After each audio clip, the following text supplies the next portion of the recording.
City Royals, and the White Sox have taken 8 of 15 from the Royals this year.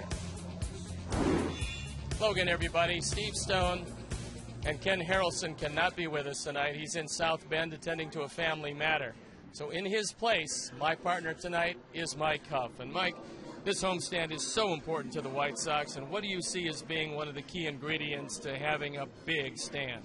Well, the first ingredient has to be winning the first game, and we have the right guy on the mound for that with Mark Burley. Next most important is going back to doing those things that got us on that hot streak earlier in the summer, which is pitching and defense. Catch the ball, make the good throws, and the hitting is doing well. I think that'll help us get going this week. And tonight it is going to be Mark Burley, who was 21-11 lifetime against these Kansas City Royals against Bruce Chen. Chen is 9-7 this year, but when you take into consideration the Royals have had just an awful season, you realize how good he's been. Now, he's never beaten the White Sox. That's the good news. Mark Burley, 12-10 coming into this one, throwing the ball pretty well. He's been in and out. But as Mike said, you catch the baseball, especially with Mark Burley, who pitches to contact, you should be in pretty good shape. So stay with us. This is going to be exciting, and we're going to be back after these messages.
stage.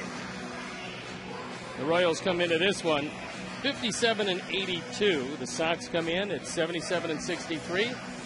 And let's take a look at how Ned Yost is going to line them up tonight for the Royals. It's Gregor Blanco leading off, then it's Aviles, Butler, former White Sox Josh Fields, Betterman, Pena, Miller, Bloomquist, and Betancourt playing shortstop and hitting ninth.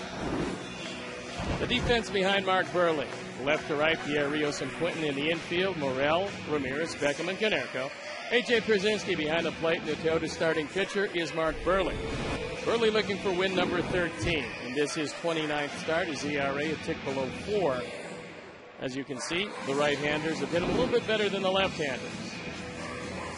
The game conditions, 69 degrees, 59% humidity, wind to factor out of the northeast, 14 to 20 miles an hour. It is clear, it is cool, and it's beautiful.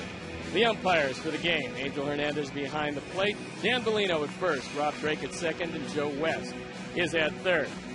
So they've thrown around the baseball. Mark Burley is ready to go.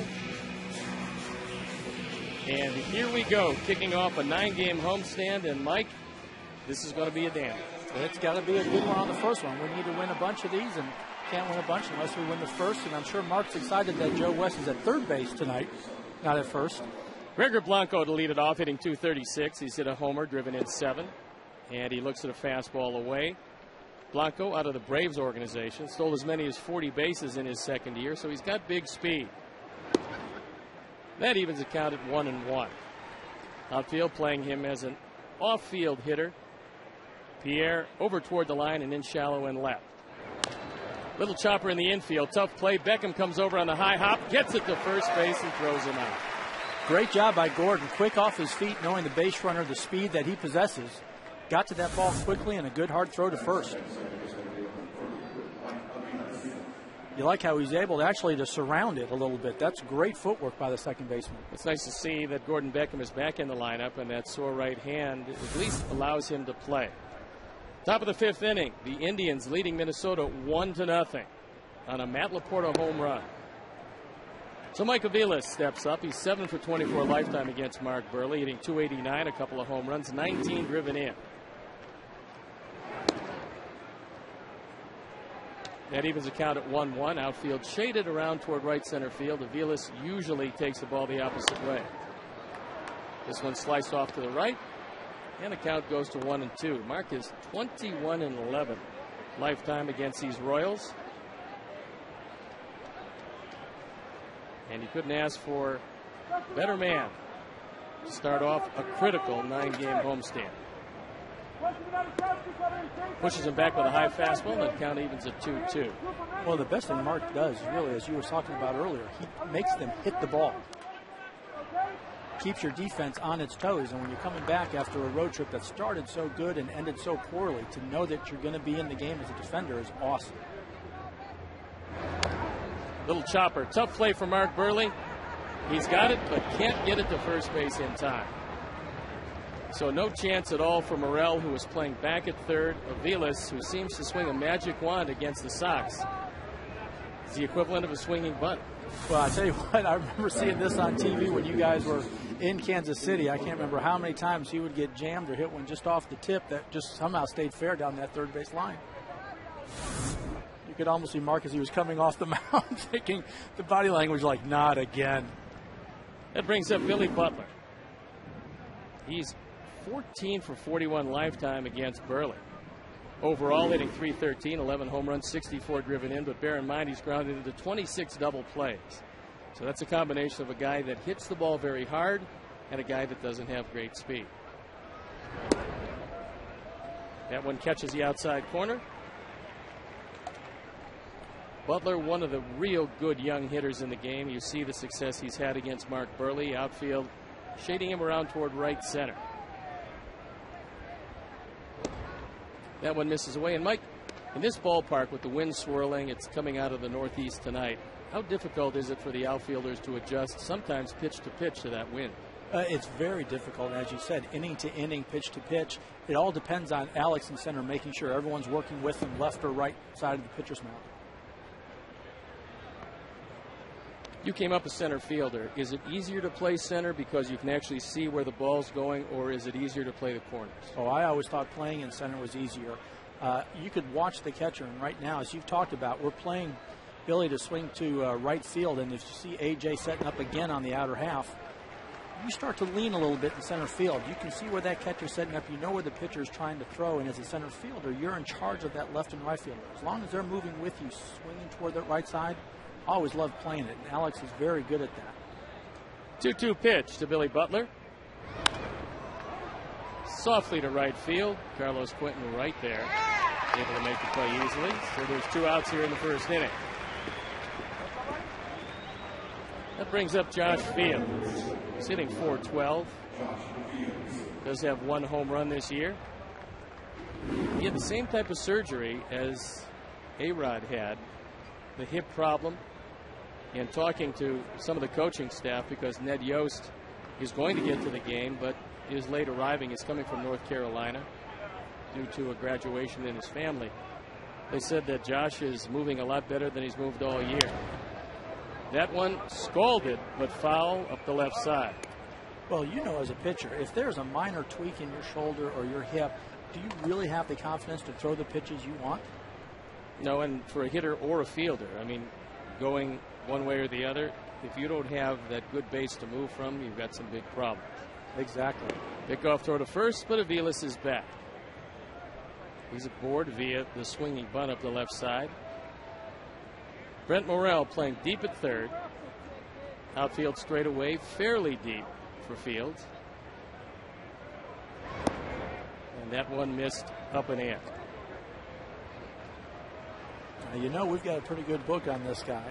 I know a lot of people here in Chicago liked him, and I thought he had a very bright future as a part of the trade to get us Tehan. But clearly, I'm sure with his health now, he's hitting over 400 since he's come back.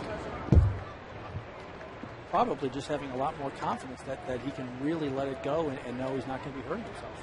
That ball fouled straight back, so the count moves to 1-2 with 2 outs here in the first inning. There is no doubt that Josh Fields has tremendous power. Soft throw to first base. When you have over 30 decisions against any given team, you've probably seen that move a time or two. Aviles to swipe 7, but caught 4 times, and he's not going anywhere. As that one slice foul up the right side. White Sox come into this 38-27 at home. The big problem is with Minnesota dominating a Central at 38-19. The Sox 28-32 against the Central. Broken bat, 1 hopper. Easy play for Ramirez, who gets it across. And that's it in the first. So they leave 1. There is no score with the Sox coming to bat.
going to be Pierre leading off, then Ramirez, Rios, Paul Canerco at first, with Manny Ramirez at DH, Pierzynski, Quinton, Beckham, and Morel playing third and hitting ninth.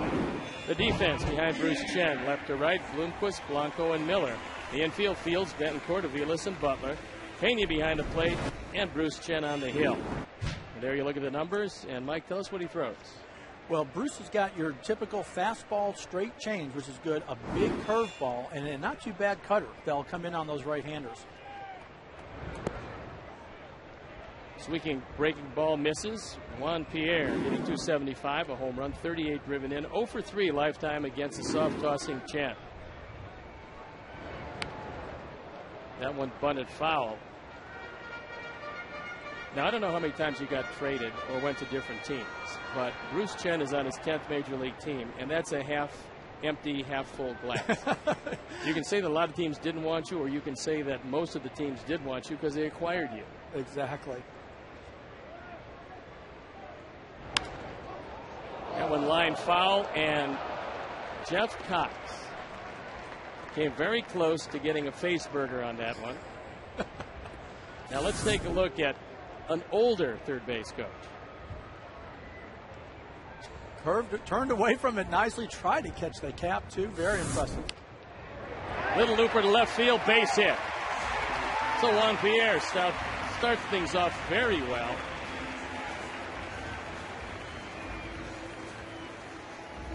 You at home now can be part of our Picks to Click segment for each game. You can turn into the Felco pregame live each game to see Ozzie Guillen's lineup. Then make your selections on who you think will be the pick to click of the game. Tonight, the fans have voted for Manny Ramirez. Jim Angio, our director and crew, are taking Carlos Quinton. Mike Huff is going with Gordon Beckham, and I am going with A.J. Pierzynski. Let's see, Ramirez up, shows bunt, takes a strike. Ramirez hitting .281, 16 home runs, 59 driven in. Juan Pierre with 54 stolen bases. He's been caught 16 times. And Ramirez 0 for 2 against Chen. Chen's got a pretty good move to first base, and he's got a wonderful mentor. Bob McClure, the pitching coach, had one of the great moves in all of baseball. Well, Lexi doing a good job of taking a pitch and letting Juan see it. Motion home, and now we've seen one to first. Just picked him off, throw to second, and they got him. So there's that good move we were talking about, and unfortunately Juan Pierre was going on first move. Now, you were a base stealer. Did you go on first move, or did you look for a key? Always looked for a key, and typically you'd find those keys in the dugout or talking to the coaches or other players. Rarely, if you're the first time out there, first time you're seeing someone, would I ever feel comfortable enough stealing, and I think Juan, with his speed, taking a guess, and unfortunately this time it didn't work out. That one fouled off to the left. The count goes 0-2. It's our first look at Jay Miller in right field. He's got pretty good speed, although at times he takes the circuitous route to fly balls. And this is not an easy right field to play. The fastball misses up, so the count goes to 1-2. Well, and tonight especially, those flags are throwing or blowing pretty hard, so it's going to be a little bit of an adventure out there for him. Good fastball, fouled straight back. Good.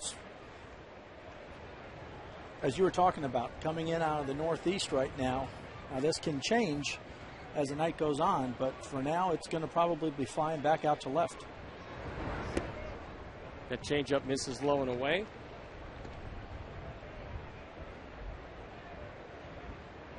So the count goes to 1-2 with one out here in the first inning. Drops down sidearm. You don't see that very often from a left-hand pitcher to a right-hand hitter. No, it's exactly right. Now all of a sudden as a hitter you're thinking about 4 different pitches in one location and possibly 4 more in another. As you said, he's not overpowering, but it's going to be a challenge for our hitters.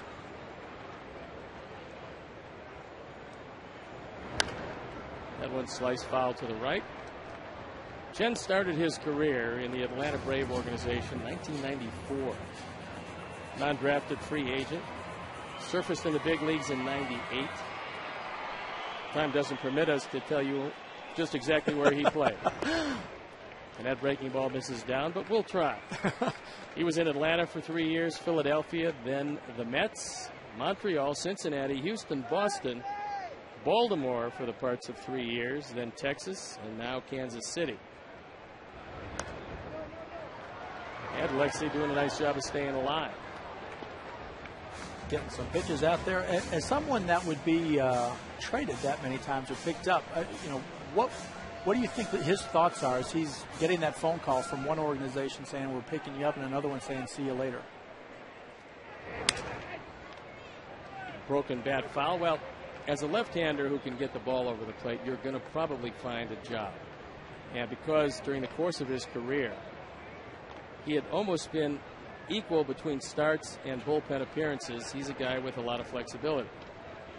So that's one of the reasons why he has found a job and been paid for as long as he has, because when you start your career in 94 and we're in 10, right down the line, but foul once again. So Alexei doing a nice job of spoiling some pretty good pitches.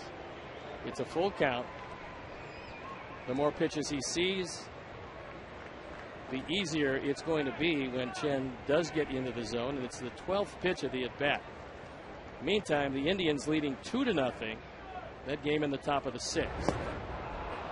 Change-up, swing and a miss. So Ramirez down on strikes. This is a great arm action. Looks like it's coming out. The fastball, lower half. Alexei looking just to foul it off, if nothing else, knowing it's not a good pitch to drive, but actually got underneath it, which is tough to do on this. That ball got away briefly from Brian Pena, but he was able to make the play, so that brings Alex Rios to bat, hitting .290. 21 home runs, 81 driven in. He's really struggled lifetime against Chen. He's 3 for 17. Which is really surprising because, again, he can rest, he can sit back, and he can see the ball before he swings. Right back at Chen, an easy play. So despite a base hit, only 3 batters came to bat. We'll head into the top of the 2nd inning. There is no score.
Season, and fans that purchase the final 16 games and place a deposit toward 2011 will receive an opportunity to purchase 2010 postseason tickets. Call 312-674-1000 or visit whitesox.com. It'll be Wilson Betemet looking out at Mark Burley. Takes a fastball for a strike. Betemet hitting .302, 10 home runs, 30 driven in. And since putting on that Royal uniform, he's done nothing but hit the baseball. Unfortunately, hit it very well against us, too. 1 for 3 lifetime against Mark Burley. Betemet, a switch hitter. Much better hitter from the right side. And he looks at a curveball for a strike. One of the best things that AJ and Mark know how to do is change up those speeds and work in and out. Threw a fastball right by him. great example of not having to throw it 90-plus miles an hour, but if you have that 7, 8, 10, 12-mile-an-hour difference between a slow curve and a fastball, it's still going to look like it's blazing. Especially if it's up and in, that ball out of the zone. Bennemet, who had been swinging well, just gets overpowered by a fastball that was less than overpowered. Brian Pena steps up. Pena hitting .235, is yet to homer. He's driven in 12, 1 for 3 lifetime against Mark Burley, originally out of the Atlanta Brave organization. Right back up the middle, base hit. So the second hit of the night against Mark Burley.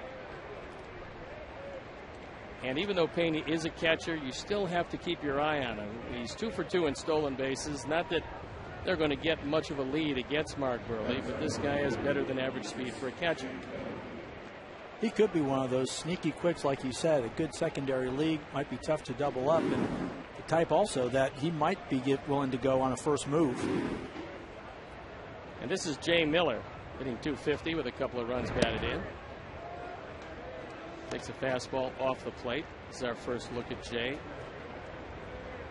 6'3", 210 pounds. Made it briefly, and I mean ever so briefly, up to the big leagues with the Florida Marlins. Had won it back. We came over here and trying to get an opportunity with these Royals. Well, for guys like Jay, this is their opportunity. They're going to get a couple at bats over the next 3 weeks. Chance to impress somebody. You had to look at Eddie Rodriguez, the third base coach. Line drive, and right off the glove of Ramirez. That ball scalded. It acted like a slider. Now we'll see. Well, we won't see because Bob Rosenberg charges E6.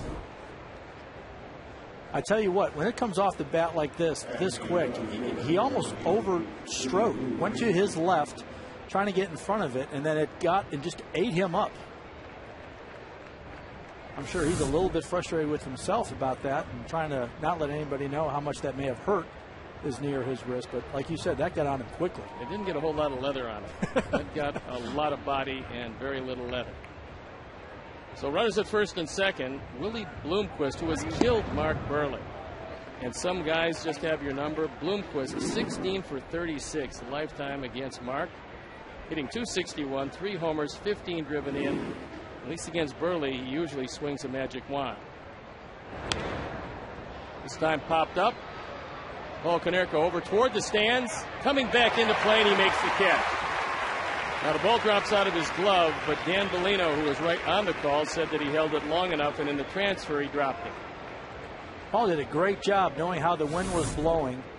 Looked down, found the fence line, made sure he had room, caught it, and as you'll see, plenty of time turned, and at that point, Dan clearly knew he had it. There was no dropping it in transition because he was almost taking a step toward third. Yuniesky Betancourt steps up.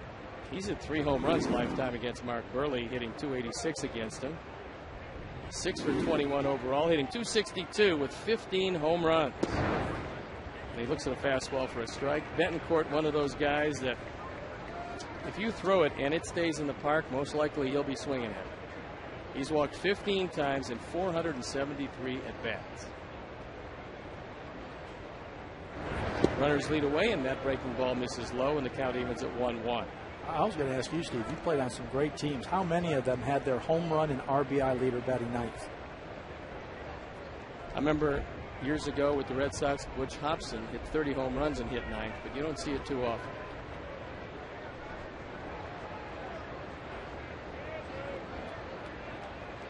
Outfield straight away, not overly deep, and that ball sliced off to the right. So Betancourt in a 1-2 hole.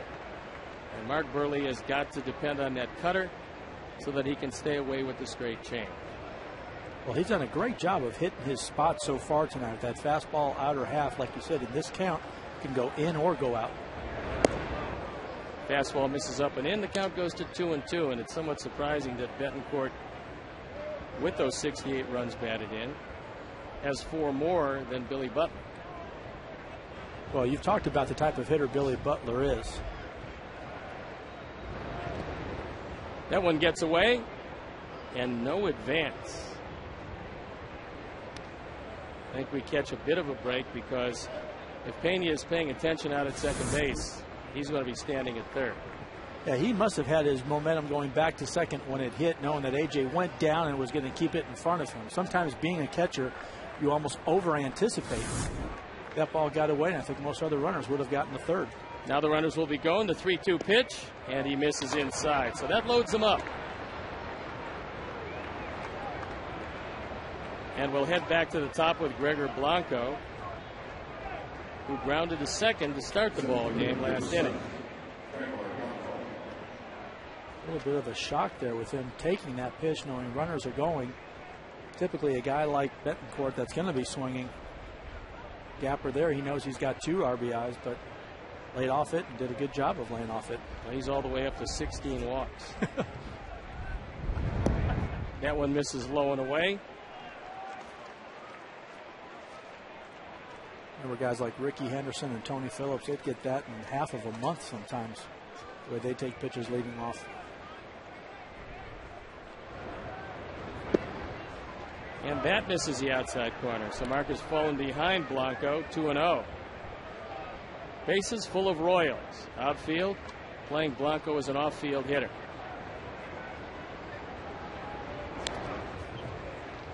That fastball fouled straight back. Outfield on their toes, as you said, playing a little bit to swing late and not too deep, especially Juan and Alex. Carlos a little bit deeper, I'm sure, thinking if it's an off speed and he gets the barrel out there, it's going to go a little bit further. And that one fouled off, so that evens the count at 2-2. You just as soon make it happen right here, because it's a huge advantage if you go to 3-2, where you have the runners going, and it takes the force out of the equation when you have a guy with the speed of Blanco hit. Exactly.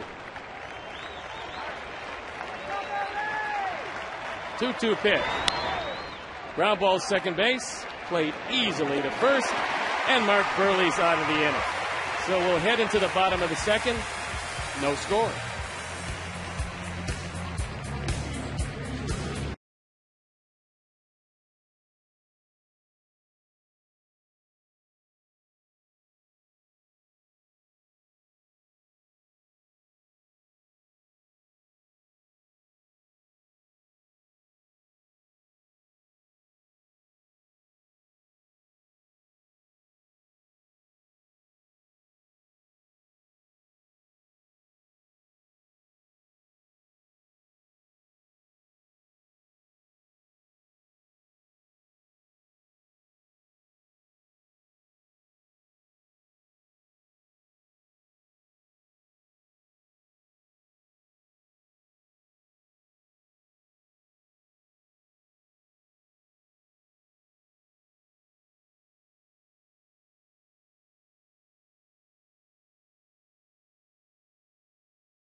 Mark Burley got out of a tough jam. He did. I mean, he was throwing some good pitches, just missing, but hopefully now that confidence going, we'll start to get some runs and help him out. Hawk Harrelson not with us tonight. He's tending to family matter in South Bend. Hopefully he will be back tomorrow night. But in the meantime, the start of a critical homestand. Paul Konerko having a huge season, steps up, 33 home runs, 98 driven in.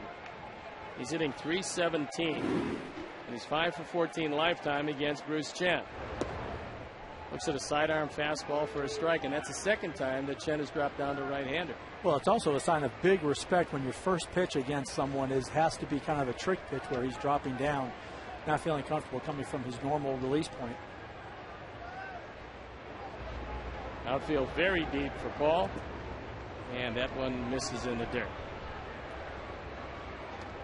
When you're facing a soft tosser, how difficult is it to stay back? Yeah, it's very difficult. And you can tell yourself, I want to do it. Sometimes guys would try to creep up in the box, but then that messes up the psyche as well.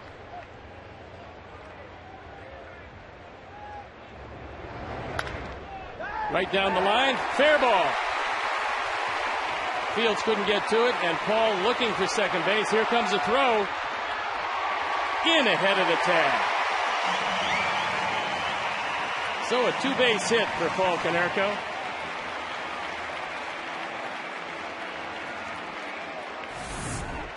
I tell you what, when Paul hit this a little bit off the end, but if you look at his second step down, he put his head down. He was running hard from his second step out of the box. He knew he had a chance for a double, and here he goes. He sees it there. He knows he's got to hustle. Head down, thinking two all the way. Seeing where the ball was located, and a good hard slide into the base. So didn't slow down when he got there. Slid into it hard to make sure he beat the throw. 28th double of the year for Paul. He turns around, checks the outfielders, something that everybody should do before every pitch. And Manny Ramirez steps up, hitting .292. Manny looking for his first run batted in as a member of the Chicago White Sox. And this would be a golden opportunity because he's 5 for 12 lifetime against Chen. Well, as we saw Chen try to throw some sidearm or softer pitches, like you said, hopefully we get him in a good hitting count. Threw a fastball right by him at 86. Yeah, I think Manny dipping a little bit, trying to hit it into the upper deck on the concourse. I think all he needs here is just to make contact, and he'll get that RBI. This should be offensively a pretty good homestand for him, because talking to hitters here, they say this is as good a hitting background as there is in the major leagues. 1-1 pitch, fouled straight back. So Ramirez in a 1-2 hole. Sox trying to break on top. Bottom of the 7th inning in Cleveland. The Indians behind Fausto Carmona, leading the Twins 2-0. Ozzie looking on, wants to see his team play a little bit better defense, and with that in mind, he's going to play Brent Morel at third base. A good deal more. Well, at this point, with Manny in the lineup, you've got your bat. So like you said, let's make sure we got the gloves out there as well. Drops down sidearm again and misses inside. So now Chen wants to have a word with Brian Pena. Well, so far, the pitches that Manny has swung at have been up, maybe out of the zone a little bit. So Pena may be coming out to say, look, if we're going to miss inside, let's miss in and up, not in and down, where he can throw that head to the bat and maybe drive it into our bullpen. Chen also realizes that A.J. Pierzynski has been the most successful hitter in this lineup against him, and he's in the on-deck circle. Outfield playing Manny as an off-field hitter, but very deep. Breaks his bat and pops it up. Betancourt calls for it. Not a productive at bat as Paul Konerko stays at second. Unfortunately, here's a good pitch by Chen. He was up and away the first couple. This one might have been off the dish, but for Manny to see a fastball, not overpowering fastball, probably thought he could pitch up to it. And on this one, he unfortunately wasn't able to. And that'll bring up A.J. Pierzynski, who's 7 for 12 lifetime against Chen, hitting .265, 7 home runs, 49 driven in this year.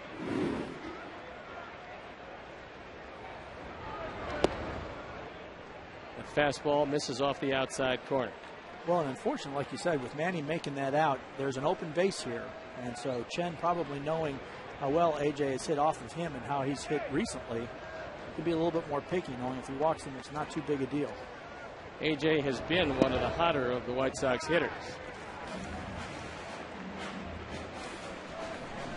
Count goes to 2-0.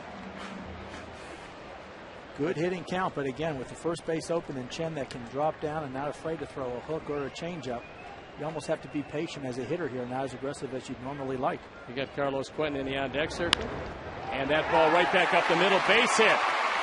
Gregor Blanco gets to it, and Jeff Cox has to put the stop sign on as Blanco misses the cutoff man, Butler, as he cuts across, leaving runners at the corners.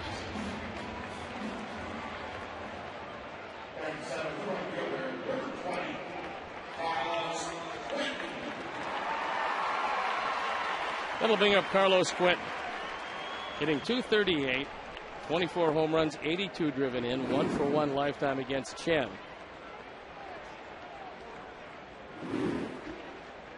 Miller with a decent but not a great arm in right field.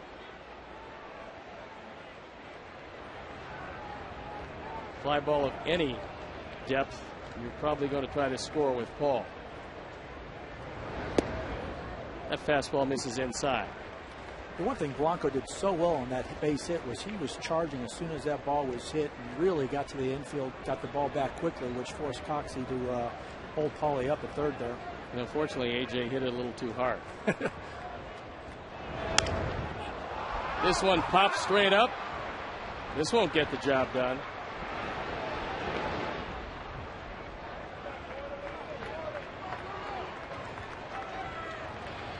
So 2 out here. And that was not a bad pitch to hit. You can see Carlos trying to get underneath it as he was swinging, making sure he didn't hit into a double play, but unfortunately got a little bit too much underneath it and was unable to drive it out into the outfield far enough. And Mike Aviles is able to put it away. So runners stay at the corners with Gordon Beckham, who's back after getting hit in the right hand, missing 3 or 4 games. Good to see him back in the lineup. And he swings at a fastball up and away. Beckham hitting .255, 9 home runs, 49 driven in, 0-for-3 lifetime against Chen. You could tell he was a little eager to get back in the batter's box. Not necessarily a strike, but happy to swing it, I'm sure. Throws another fastball by him. With runners in scoring position, Gordon pretty decent, but since June 27th, where he really started to heat it up because his batting averages come from the low 2s all the way up to where it is at .255. He's been pretty hot. Well, and he's not the only Sox player that after that first month and a half of the season was low 2s, high 1s that brought it up. It was a very tough first couple of months. Unfortunately, and you hate to think that may have been what might cause us from making the playoffs, but there'll be a lot of people looking back. That one yanked well foul. Well, it's been well chronicled at this point, but the White Sox off to that slow start we were just talking about. Since June the 9th, the Sox are a major league best 53-30. So they fought back only to see now Minnesota get red hot and have a 6-game lead, and Chen throws a fastball right by him. So the Sox get a couple of hits, but they strand 2. We head to the top of the 3rd inning. No score.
Mike Aviles hits that ball pretty hard to center field. Alex Rios on the run, and he hauls it down. What a play by Rios. Right a step in front of the 400 mark. I tell you what, that is a great jump That's why you got guys behind you and as pitchers. You see that. I'm sure Mark is loving it. Didn't quite hit the outside corner enough, and Aviles really got the barrel on it. Alex, again, a quick peek like great outfielders do. Knows he has room. Makes a running catch and almost makes it look easy. Back to the infield. Never a doubt. Well, maybe a little doubt, but just a touch of doubt. Just a touch. Billy Butler, who flied out first inning. And that fastball catches the outside corner. Both teams have had opportunities to score. The Royals left the bases loaded in the second. Sox runners at first and third, one out. Don't get the job done in the second. So Butler pops it up. Gordon Beckham calling for it. And he makes the catch.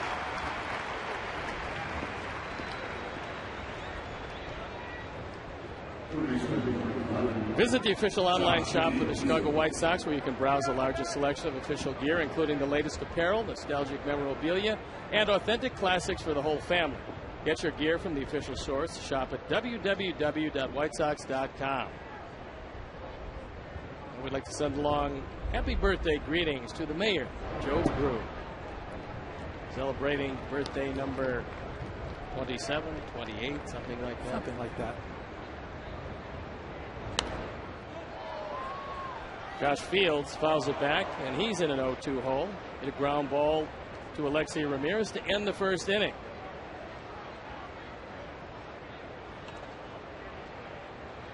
Outfield straight away, fairly deep. Fields fouls it off, so no runs, 2 hits, no errors for the Royals. No runs, 3 hits, 1 error for our Sox.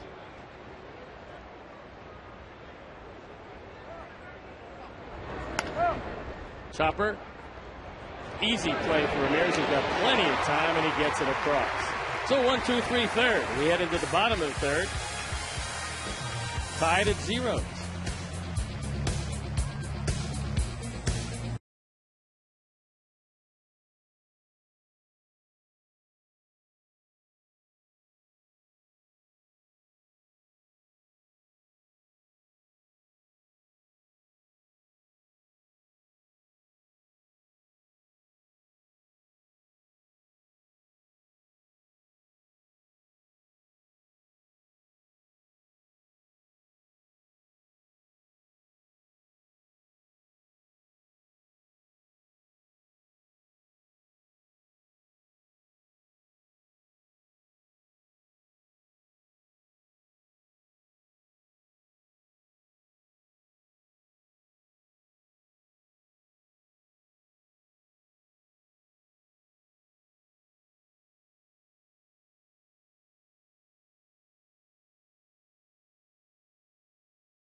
Remaining player from the 2005 World Championship team. 1, A.J. Przinsky. 2, Bobby Jenks. 3, Paul Konerko. 4, Freddie Garcia. And 5, Mark Burley. So you can text 1, 2, 3, 4, or 5, which equate to A, B, C, D, or E to 53695. And stay with us. Watch U.S. Cellular postgame live for the final results, or visit csnchicago.com. Brent Morel, who was very excited to get a start here at U.S. Cellular Field. I talked with the youngster before the game. And he knows he's going to get an opportunity and a few more starts and a very solid year in the minor leagues. There you see the numbers at Charlotte, and they're good numbers. Mike, will power come to a young man as he learns hitters, or is it something that either you have it or you don't? Well, I think naturally you have it or you don't, but I think you make a great point. It comes to hitters over time. part of that also is confidence, that you get to know what pitchers are doing and what they're not. You get to understand the umpires, the catchers, and you start to feel comfortable playing in the major leagues. 2-1 pitch to Morel. Well hit to center field. Blanco on the run. He can't get to it. It's gone. Home run, Brent Morel. Apparently the power came to him a little sooner than we might have thought. I tell you what, that is an exciting way to get your first hit in the big leagues.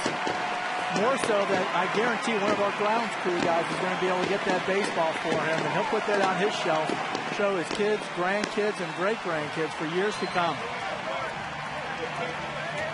This is a good at-bat. The first swing, he was a little bit over it. This time stayed back a little bit longer, head down at the point of contact, and just drove right through the baseball. And next thing you know, you got your first Major League home run. And it's our fourth home run replay, and that was a no-doubter over the 400 mark. So Juan Pierre comes up. He led off the game with a single, was picked off by Chen, and there's a very happy young man in the dugout. 1-0 Sox. It'll be interesting to see how his heart rate is when he goes back out there to third, because I guarantee it's pounding pretty hard.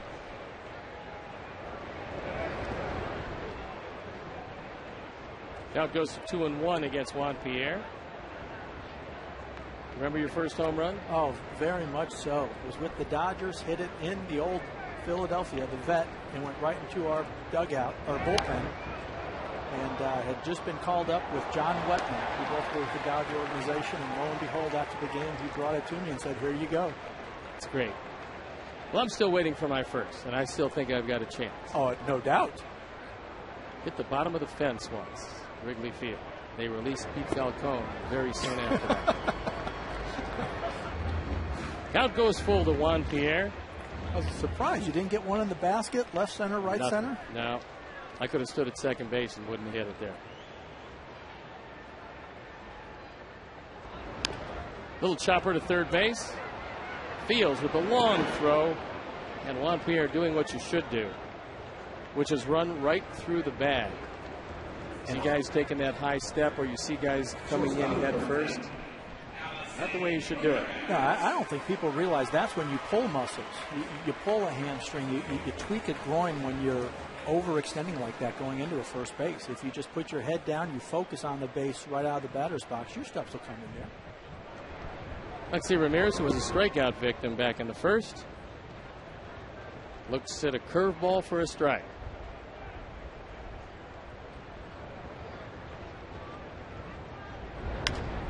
Little chopper hit right at Josh Fields, throws it across, and quickly there are 2 outs. Let me throw that question back to you that you asked me, knowing that you didn't hit a home run in the major leagues. Do you remember the first one you gave up? I do. It was the second hitter I ever faced. Ooh. Yes, Larry Stahl, 2-0 changeup. Thought I'd fool him. Didn't fool him, no. Infinite ERA after 2 hitters. Dave Campbell, 3-2 slider, base hit, and a 2-run homer next. Figure it couldn't get any worse after that. Well, and I got a base hit in my first at bat, so I should have quit right there, hitting 1,000. Never going to be there ever again. Alex Rios fouls it off, and the count goes to 0-2. He grounded right back to Chen to end the first inning. I hate to say it, but Alex just might be thinking now, like you said, this is one of those pitchers he struggles with. Fastball misses up after trying to set him up with some slow stuff. He was thinking about going higher than high and throwing it by him. Chen with a couple of strikeouts has yet to walk anybody. And he misses inside, so the count evens at 2-2. And that was a good take by Alex, because that ball didn't miss by much, but it was cut. And as we talked about before the game, one of his better pitches, and he was able to lay off it. Well hit to right field, but not well enough. Jay Miller, just short of the track, puts it away. But not before the Sox get a run on the first Major League hit and home run. And for Morel, something that he will always remember.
Fourth meal from Taco Bell.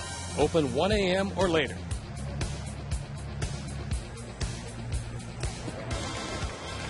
We in the top of the fourth inning. It'll be Wilson Bedemet who struck out to begin the second inning. Bedemet down to 3-0-1. Switch hitter with some power from both sides of the plate, and he rifles that ball foul.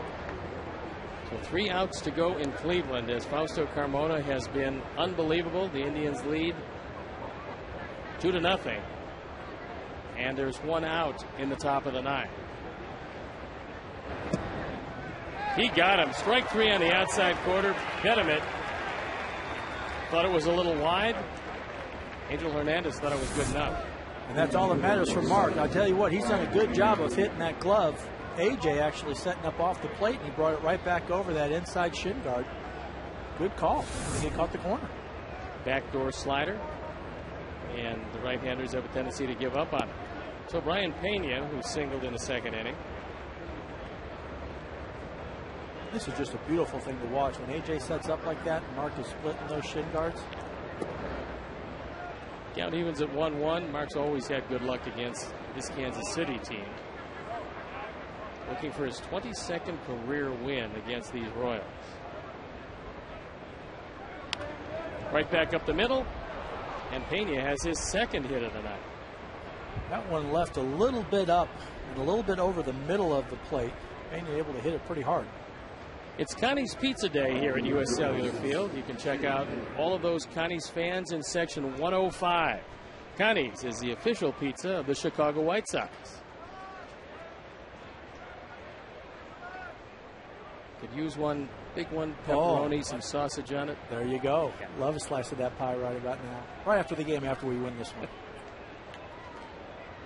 Jay Miller, who hit a rocket at Ramirez back in the second inning. We were told by Rusty Kuntz, the first base coach of these Royals, that Jay Miller had a very lively bat, but a very big swing. And all that means is that truly there's going to be holes in it that a good pitcher can take advantage of. That one sliced foul. White Sox come into this one 5th in hitting at 269.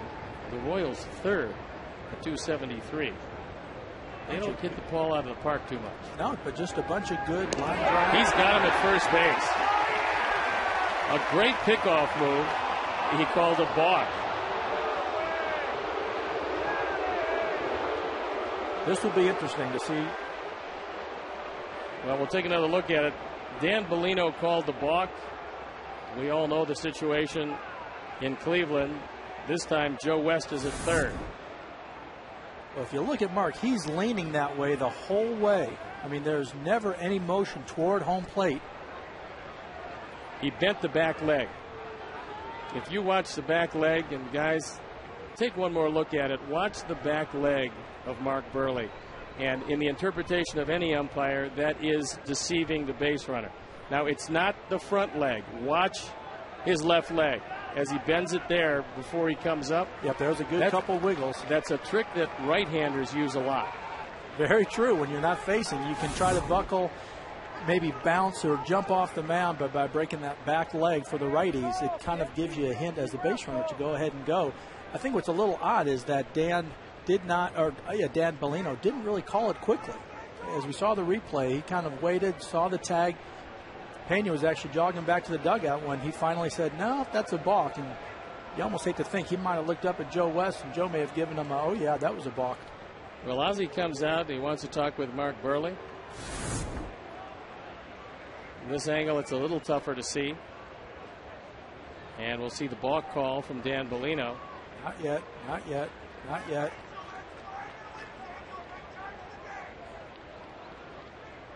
It looked like Bellino called him out, and Angel Hernandez made the call. To your point, Angel may have had a better look at that back leg. Could very well be, but end result is that Pena is on second base instead of out. And Miller with a 1-2 count. Willie Bloomquist in the on-deck circle. Fastball misses up and in, and the count evens at 2-2. Bloomquist, who was an easy out back in the second inning, is the leading antagonist lifetime against Mark Burley. Outfield straight away, and that fastball over the outside corner. So 2 strikeouts, 2 called strikeouts here in the 4th inning. Again, AJ setting up nicely just off that outside corner. And watch this, as you said, a little bit of a cutter that comes right back in. AJ does a nice job of framing that one. Not moving the glove more often than not. An umpire's going to call it. A la Greg Maddux. A la Steve Stone. No, I didn't have quite that kind of control. But it is over in Cleveland, and the Indians behind Fausto Carmona shut out the Twins 2-0. So there is ground to be gained. Well, and hopefully that sets the tempo for the other 2 Cleveland pitchers to say, yes, we can beat this club. Let's go out there and hit our spots, trust our catcher, and let's take a couple more games. Lundqvist popped up the first time, and he slices this one to right field. Quinton coming over. He can't get to it. It's into the corner. And it's a tie game at 1, and once again, it's Willie Bloomquist. 17 for 37 against Mark Burley. He's only driven in 16 runs, and it seems like he's driven in all 16 of them against our ball club. I tell you what, he has a great approach. As we were talking about, when someone doesn't throw too hard, you want to hit to the whole field. That ball up over the middle of the plate, kept his hands inside of it, and unfortunately for us, just about 2 or 3 feet fair down that right field line. 9th double of the year, and that brings up Unieski Betancourt. He had a rare walk the first time up. This time taps it right at Morel. And it ends the inning, but not before the Royals tie it at 1. So we head into the bottom of the 4th inning in a brand new ball game.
As the White Sox 2010 nominee for the prestigious Roberto Clemente Award presented by Chevrolet. Juan is one of 30 club nominees who are finalists for the national award.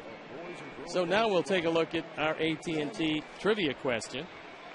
Who are the 5 outfielders in Major League history with at least 10 gold gloves? So you ponder that for a while. We'll let you think about it. Get back to you a little later in the game.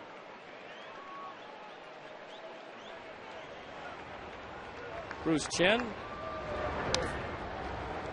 pitching to Paulie, who doubled to lead off the 2nd inning. A golden opportunity, but then Ramirez popped up. Base hit by Przinsky, hit a little too hard, so Paul couldn't score. Then a pop-up by Quinton and a strikeout by Beckham. The Sox came away empty in the 2nd. Tell you what, Paul has been taking it every pitch throughout this whole year like he's in a groove and he's never lost it. Ala hitting .317 with all those home runs and all those RBIs. Just a great year for Paul. And this one fisted right at Fields. He throws it across him plenty of time. So with the left-hander on the mound who cuts his fastball, I mean, it's almost mirror images. Although Chen throws the curveball more than Mark Burley, but he cuts the fastball into right-handers. very important to have a good defensive left side. Oh my gosh, yeah. And Josh Fields, unfortunately, is one of those. But Paul, just a little bit big, like you said, just enough coming inside that couldn't quite get the barrel, couldn't quite square it up, and unfortunately, we got one out. Manny Ramirez, who popped up with Konerko at second and nobody out in the second inning. And he does have a bit of a haircut. So says Ozzie. Said he took about a foot off. Which is a little scary when you see how long it is now. Yeah, I don't think it's quite a foot, but Ozzie was a little optimistic.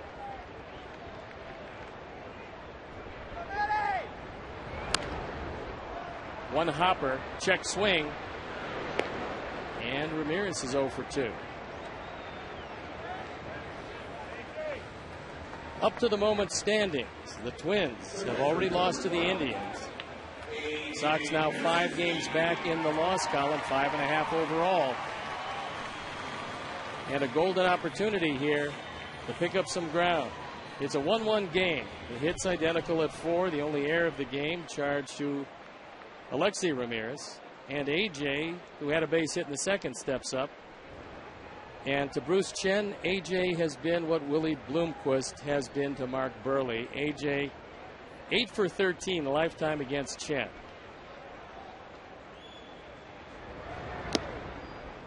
Well, and like Bloomquist, had a guy on in scoring position last at bat and came through with the base hit. Unfortunately, Bloomquist hit his down the line, great location, where AJ just too hard right at the center fielder. 1-1 pitch with 2 outs. And that cutter misses off the outside corner. And that was a good take. I mean, he was right on it. That ball was a strike about 55 feet of that home to the rubber. That good changeup, and we don't see a lot of left-hand pitchers throw changeups to left-hand hitters. Well, being a pitcher, tell me, how important is being able to throw a changeup for a strike? I think if it's one of your best pitches, I think you do yourself a disservice by not throwing it if you are a lefty to another lefty. Sweeping breaking ball off the end of the bat. On comes Blanco, and he makes the play. So quickly 3 up and 3 down here in the 4th. We'll move to the 5th inning. The game tied at 1.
From Subway.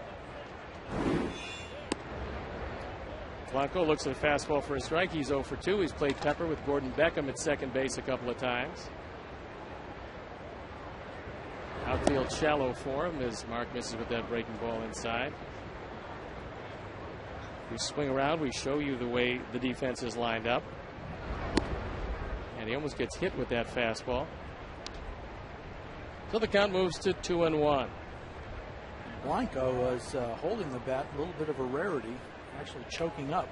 You don't normally see these days. Well, I would say that he's choking up more than anybody that I've seen this year. Take a look at where he's gripping the bat. You'll see 3 or 4 inches of handle. Of course, it doesn't help him on that high-type fastball. No, but for a hitter, that gives you confidence. Again, you can let the ball come back deeper into the strike zone. That ball misses up and away, and the count goes full. And actually, he walked it. But Blanco was the last to know. Finally, he looked back at Angel Hernandez, who said, yes, indeed. This Sunday at 1:05, join the White Sox for Back to School Day, presented by the Beatles Rock Band at U.S. Cellular Field. Enjoy gate performances, in-game features, kids' activities, and much more. Additionally, the first 10,000 kids will receive a free back-to-school T-shirt presented by the Beatles Rock Band. Quick throw to first. Nothing doing. So for tickets, call 866-SOX-GAME or visit www.whitesox.com. Mike Aviles, who's 1 for 2. Another one of those guys that not only has hurt Mark Burley, but certainly has hurt the Sox. Blanco with good speed. And the throw to first. And now having a balk called, and they call another balk. And this time, Ozzy's going to get thrown out of this game. Well, he did.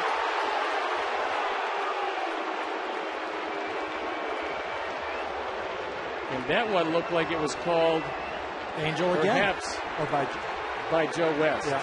Don't know for sure, but Ozzy is beside himself.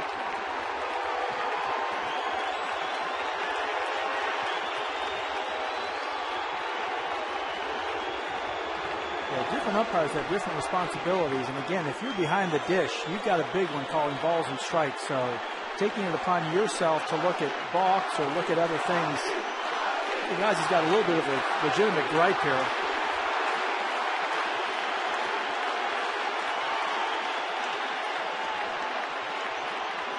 Well, Ozzy's getting his money's worth. You can certainly say that.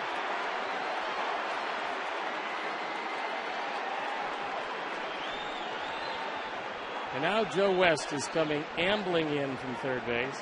That might be a mistake. Ozzy's going to yell at Joe a little bit. Exactly.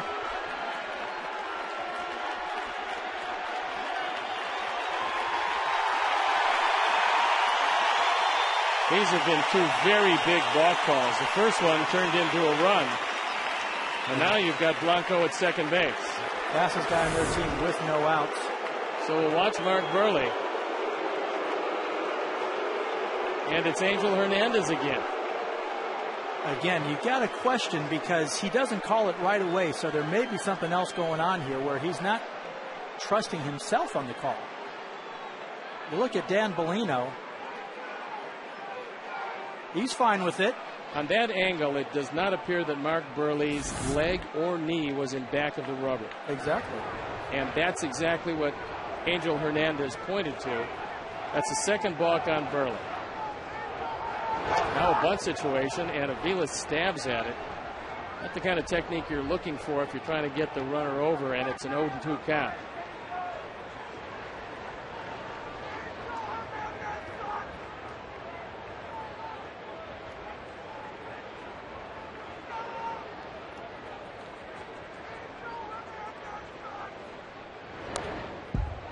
Aviles fouls it off.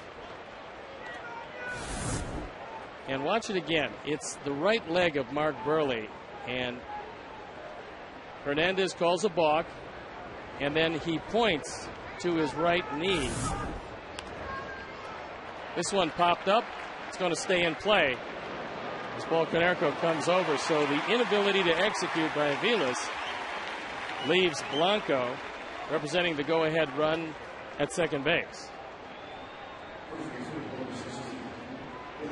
The probably be a lot of people looking at these motions going forward. But, again, on that last one, Mark had that front toe almost pointed in as he was stepping toward first. So for Angel to say the knee was coming home, I've never seen a right knee being able to go over a right foot when the toe is pointed toward the second baseman, not even first base.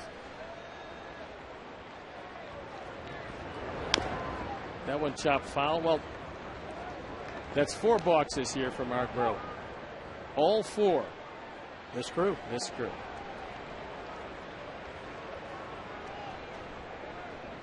Billy Butler, who's 0 for 2. Always had luck against Mark Burley, but not tonight.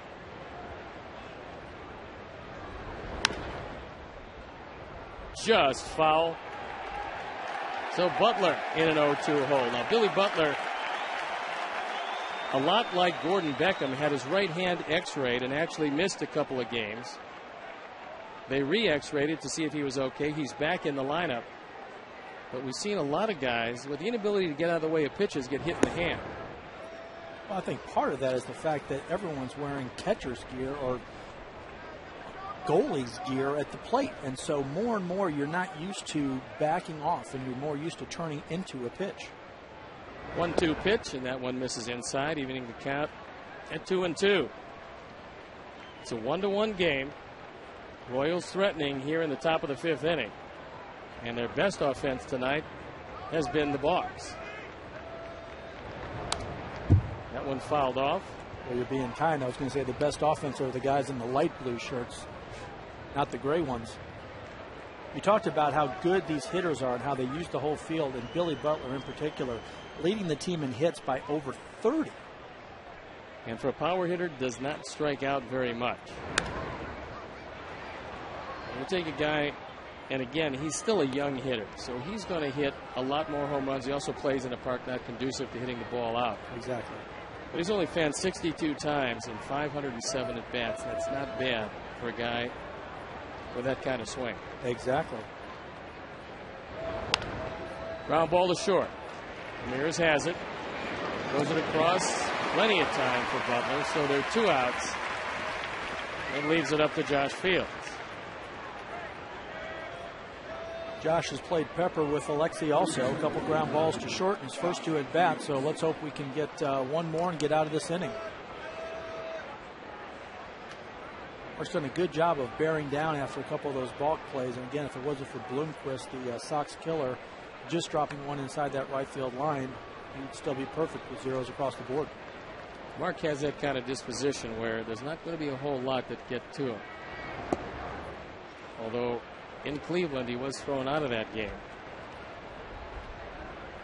But this time wasn't quite as demonstrative with the second ball. See if he can navigate his way through the top of the 5th inning. 2-hopper right at Ramirez. And the Sox and Mark Burley do get out of the inning. We head into the bottom of the 5th with the score tied at 1.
Thank you, Eric Chuck. And it's the bottom third of the order. Due up against Bruce Chen. Carlos Quentin popped up with runners at first and third, only one out in the second inning. So he's 0 for 1. Outfield straightaway, very deep. As the count goes to 2-0. Well, I tell you, Steve, it is time for the offense to step up. Mark has done a great job, box or no box, just to give up 1 run and 4 hits to this point. We got to start picking it up with the sticks. He's done a terrific job, and that fastball shaves off the inside corner. Chen on for his 19th start. 29 appearances overall, so 10 times he appeared out of the bullpen. He's given up the 14th home run of the year for him this year. That coming off the bat of Brent Morel to lead off the third inning. Provided the Sox with the only run. So a 3-1 count on Carlos Quentin. Good changeup. You can't really look for that at 3-1, can you? No, the good hitters definitely not. Even the bad hitters don't. When you're 3-1, you're finally thinking, I've got a good pitch, a good zone, looking for that fastball, and just a good changeup. He misses inside. Watch Comcast Sportsnet White Sox game replays on demand with Xfinity TV. You can check it out with Comcast. Don't miss the action. Call 1-800-XFINITY today. So the leadoff walk gives Gordon Beckham an opportunity. He was a strikeout victim to end the second inning. Short lead by Quentin. And that ball fouled straight back. So can you lose your offensive rhythm if you're not playing for 4 days? Or is it easy to keep, especially with a hand injury, which stops you from swinging the bat? I think that's the key. You shouldn't lose your swing. You shouldn't lose that groove if you're taking a couple days off. But if your hands are sore, if your hamstrings are sore, like that right there, just not being able to explode through, that's what takes you out of that rhythm. Well, an 0-2 count on Gordon Beckham as that fastball thrown right by him at around 88 miles an hour.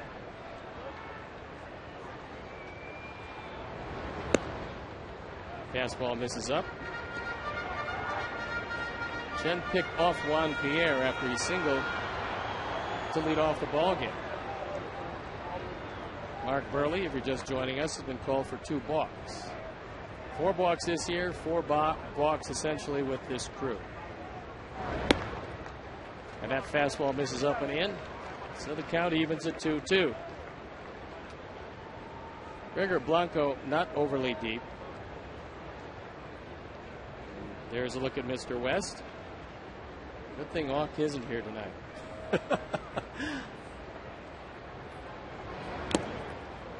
Throws it right by him. Fouls it right into Pena's glove. So for the second time, Beckham is a strikeout victim. Well, and for Gordon, again, it's just the timing's not right there. And as you said, Steve, taking a couple days off won't make you lose it. But if you're sore or if you're out of the lineup or you're not taking batting practice, you're not taking those flips, you're not able to get that extra work when you get back into the lineup, that can cause big problems. And you can bet that that hand is still not 100%. Brent Morel, first hit, first home run back in the third. And of course, the fans in the stands give you the obligatory balk. Would expect nothing less. Chen making sure that that move wasn't all that deceptive. All he did was lift up his foot and throw to first. Was leaning toward first the whole time, too. That pop foul off to the right side. This Kansas City team has hit very well. Only Minnesota and Texas, for average, have hit better in the American League. However, Kansas City is last in pitching, coming in with an ERA of 5.07, and last in defense. Ooh. With 103 errors coming into this.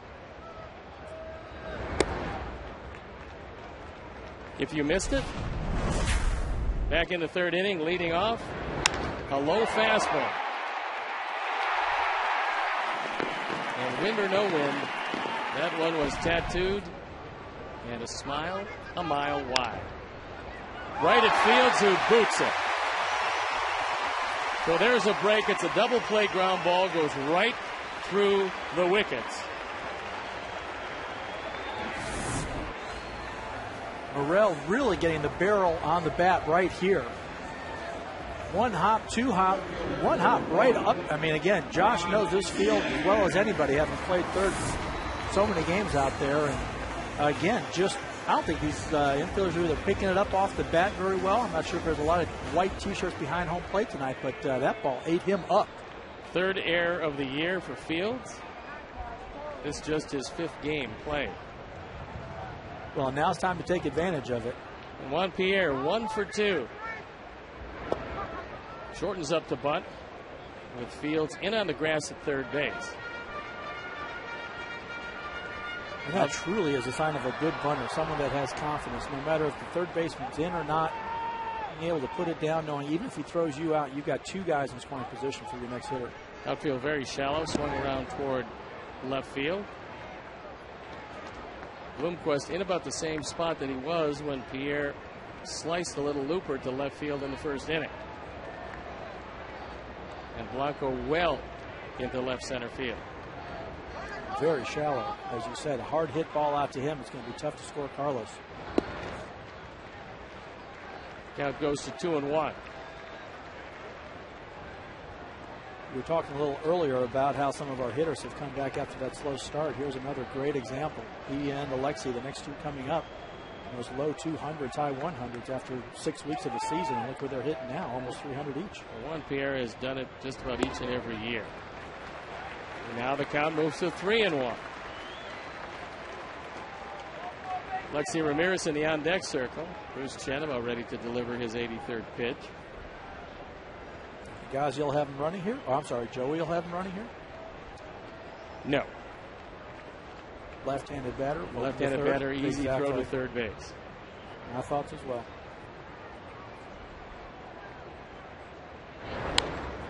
That one fouled straight back, so the count goes full. And Carlos Quinn is taking a long look down at Jeff Cox to see if Joey Cora does want him running. It would be surprising. Pierre not going to ground into a lot of double plays, and it's a very easy throw. And by the way, Pena has a very strong arm beyond the plate. Full count. And the inside move by Chen. He wanted to see if Carlos would commit himself, and he was just going back to the bat. Exactly. A lot of average or below average base runners, once they see that right foot for lefty or righties, that the lead foot come up, they're starting to shuffle.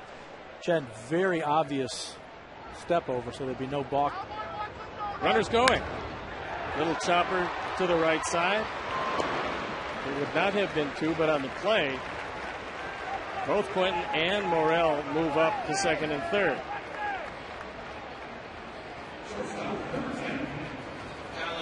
Joey going ahead and putting some pressure on that infield, seeing if we can get some people moving and let Juan find the gap. With those infielders playing so shallow, if Juan hits a good hard line drive and they're not shuffling or they're not running, it's going to be awfully tough to score him. But Pierre, who has more walks than strikeouts, figures to make a little contact, and he did. So now Alexi comes up. He's 0 for 2, a strikeout victim in the first. Grounded to third in the third. 2 on, 2 out. And a fastball for a strike. Alexi has to fight the tendency to get out in front too early. He's got very fast hands. He's in the top of the batter's box. And he's already hit the ball very hard a couple of times, but well fouled to the left side. And that cutter misses inside, evens the count at 1-1. Now, when you knew someone really quick hands on the plate, would you sometimes throw a fastball up and in, knowing that they're more than likely going to hook it foul just to get a strike? Well, with Alexi, yes. In the hole, diving play from his knees. Fields gets it to first, and they make the play. Butler on the scoop, a redeemer for Josh Fields, and the Sox come up empty. So watch it one more time. An outstanding effort and a ball ticketed for left field. And after 5, it's tied at 1.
Wilson Benedict looks at a high changeup. He's going to strike out Victim twice. The second inning swinging. In the fourth inning, a called strike 3 on a fastball. Outfield fairly deep all the way around, and Mark misses with that fastball away. See the outfield playing on the right field side because he's throwing it outside, hitting that outside corner. That's the first time he's actually missed more than just by a couple inches. Kansas City's been tough on the Sox this year. Line drive left field. It's hooking. Just foul. And there's a break. Big break. Not sure if the wind helped that or not, but as we've talked about, Mark doing a good job of hard, soft, in and out. And this time, Benedict just a little too far out in front of it. And see it hooking there. Keep going. And Joe West got one right. He did.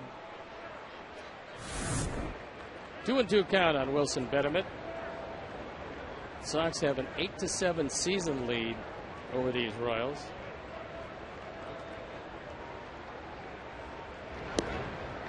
That one misses just off the corner, and the count goes full. Just outside, exactly. If you weren't with us earlier, Minnesota has lost to the Indians 2-0. It was Fausto Carmona throwing as well as he's thrown all year. He beat Carl Pavano, who's having a magnificent season. Oh, really having a resurgence in his whole career being up in Minnesota. 3-2 pitch, and he got him with a changeup. So for the third time tonight, Benedict goes down on strikes. And that's just confidence from your catcher, knowing what you can throw, and having, as we talked about earlier, if you can throw 3 pitches, changeup especially for a strike, puts a lot more pressure on the hitter. When he sees it coming out with that arm angle, he's thinking fastball. Ryan Pena, who's 2 for 2. He singled in the second inning, singled again in the fourth, was picked off only to be balked to second base and score ahead of Bloomquist's double.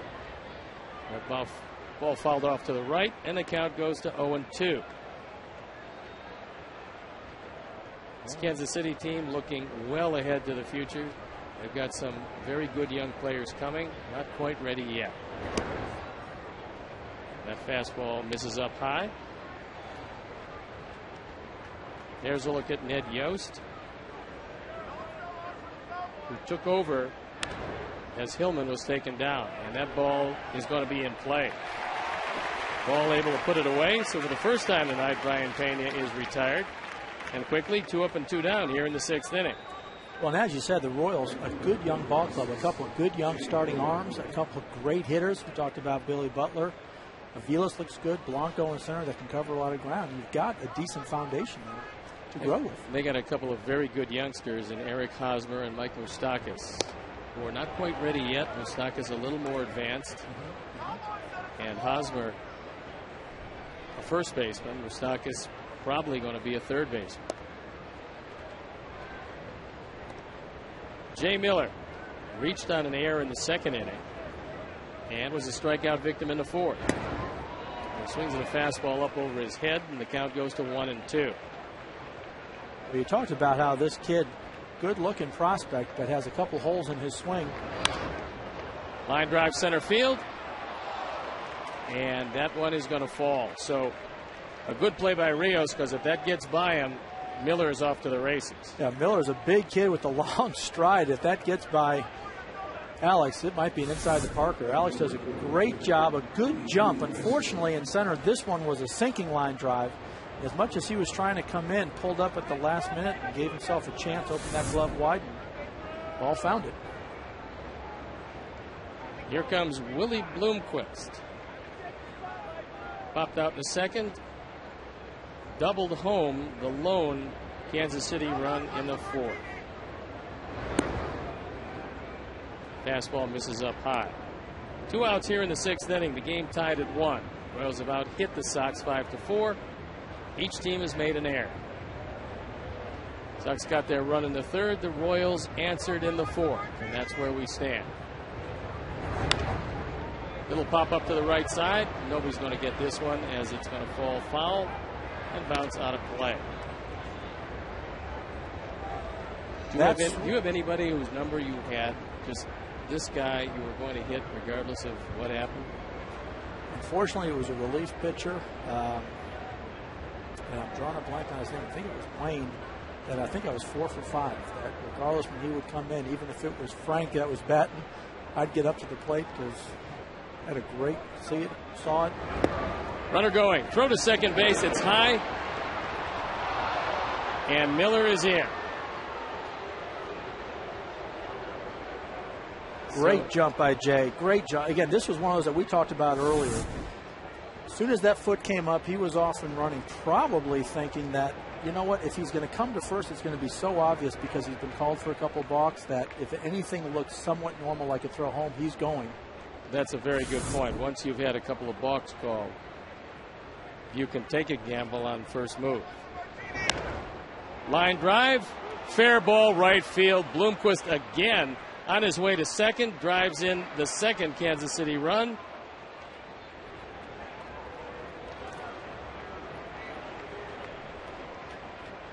And the single with stolen base comes back to haunt the Sox.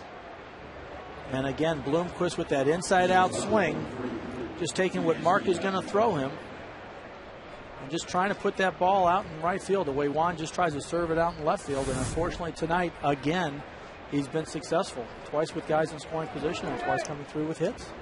Yuniesky Betancourt drew a walk in the second inning, grounded to third to end the fourth. He hits with Bloomquist aboard. And takes a changeup for a strike. And Bloomquist right here, as you see, sometimes with 2 strikes off a tough pitcher, you're going to go ahead and choke up. Again, what that does is it allows you a little bit better bat control, and wherever it's pitched, you can put the barrel on it. The fastball misses, evens the count at 1-1. Mark Burley about to deliver pitch number 103. Base hit right field. Here comes Quinton. Here comes Bloomquist. The throw. Safe at the plate.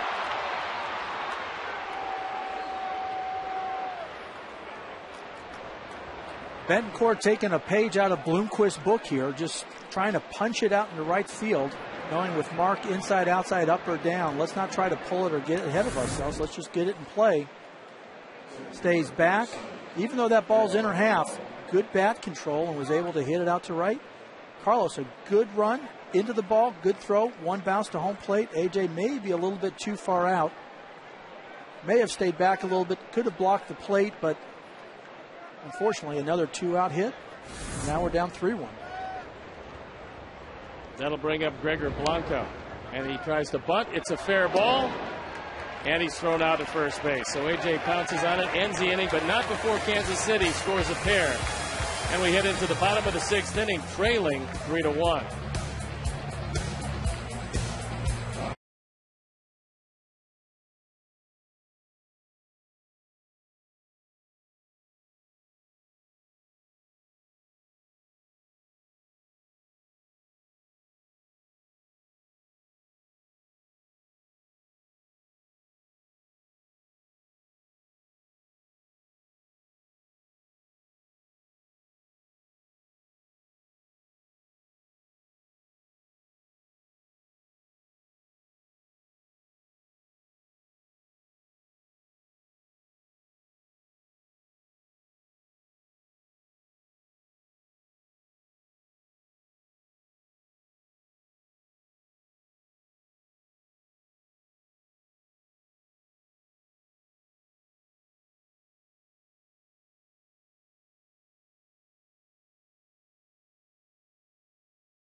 Bucks called against Mark Burley in Cleveland. That was Joe West. Mark Burley can't believe it. Throws down the glove. Gets a heave-ho. That was on May 26th. And our Xfinity high-defining moment is a good pickoff move. Pena gets picked off. It's called a balk. That is the second of the two balks, and that one finds an irate Ozzie Guillen getting the heave-ho. So Alex Rios comes up at 0 for 2. It's a 3-1 Kansas City lead. He fouls that one straight back, and he's in an 0-2 hole. Very big half inning here, because when we scored that first run, they were able to bounce back and tie it right up. Cannot give them momentum. We still have plenty of time, but even if we just get one up on the board here, I think the momentum will switch back to our side. Fastball misses up and away. Rios, who grounded back to Chen to end the first inning. Flied to right to end the third inning. Leads it off here in the sixth. And he takes strike 3. Has a couple of words for Angel Hernandez.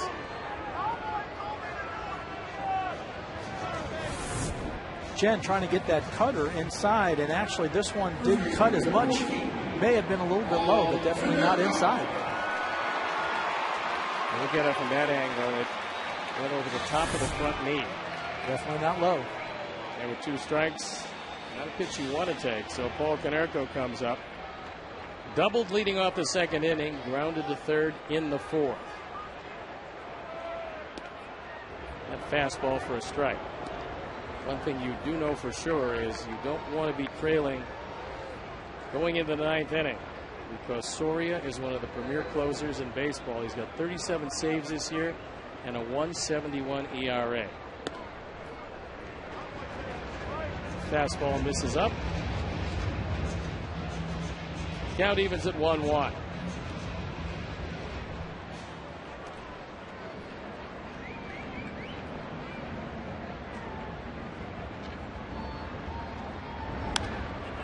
That one popped straight out. Butler calling for it. He's got plenty of room, and he makes the catch. Every White Sox Friday home game is United Flyaway Friday. Each Friday home game, one lucky fan will have a chance to win 2 round-trip tickets anywhere in the continental United States. United Airlines flies. United, proud to fly the Chicago White Sox. So 2 quick outs here in the 6th inning. And Manny Ramirez gets his opportunity at 0 for 2.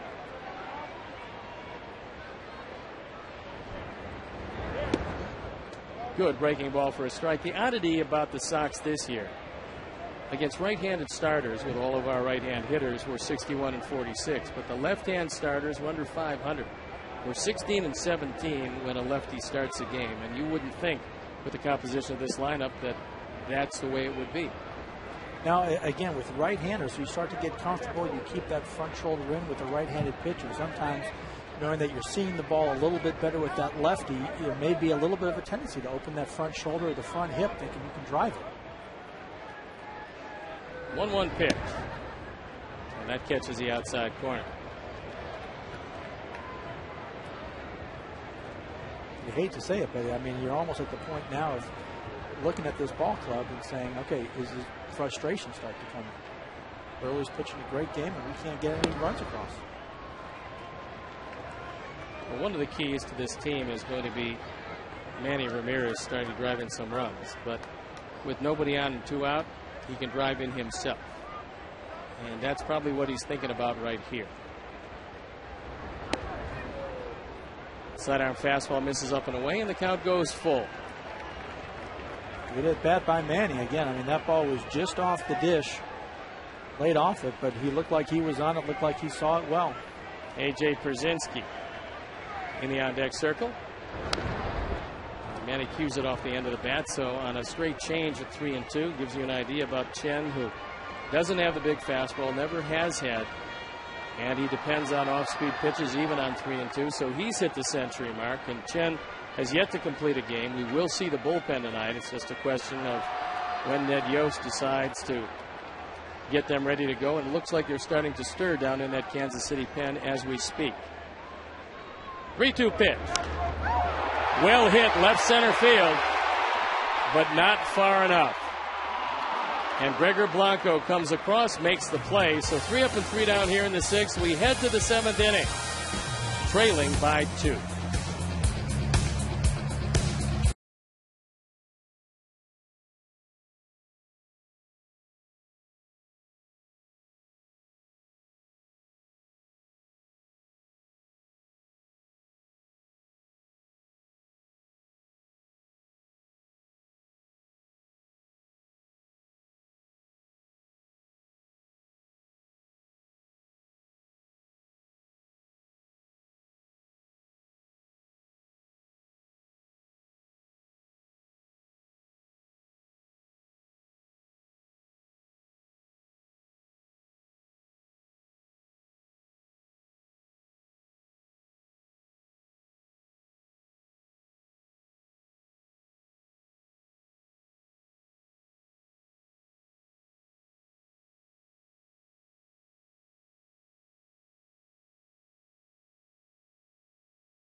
Ken Griffey Jr., Al Kaline, and of course the man you're looking at, Andrew Jones. 10. Pretty impressive list. Incredibly impressive list. That ball sky to the left side. Ramirez calling for it. And he makes the catch. So quickly Aviles, 1 pitch, 1 out. 27,009 here tonight. On a beautiful night, a windy night for baseball. And Mark Burley doing a pretty good job, but unfortunately his inability to get out Willie Bloomquist has helped him fall behind in this one. And Bloomquist has done it his entire career to Burley, and tonight no exception.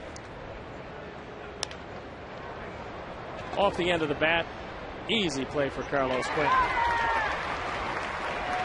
So 2 up and 2 down here in the 7th. Well, to that point, you think about the top 5 hitters right now only have 1 hit, and that was Avila with the swinging bunt in the 1st inning. So, Mark, when you think about the tougher hitters on the lineup, hey, he's doing a great job. As you said, 7, 8, 9 have been the Sox killers today.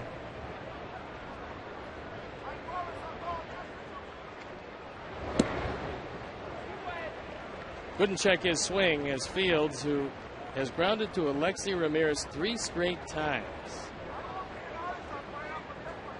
is 0-1 against Burley, who misses inside.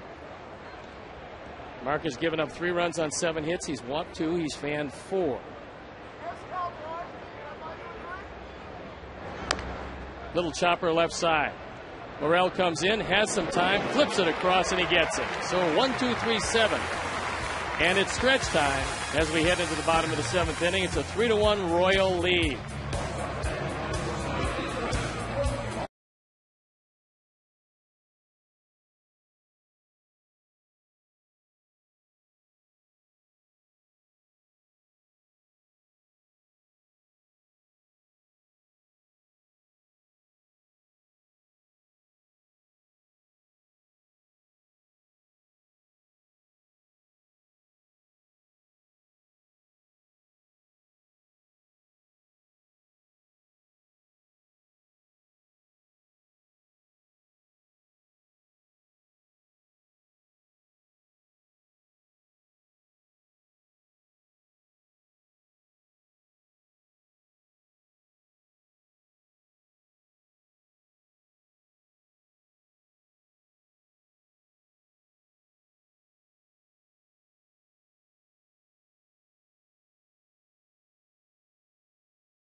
Sox are on sale. For tickets, visit www.whitesox.com or call 866-SOX-GAME. A.J. Pierzynski to lead off the bottom of the 7th inning. A.J. 1 for 2.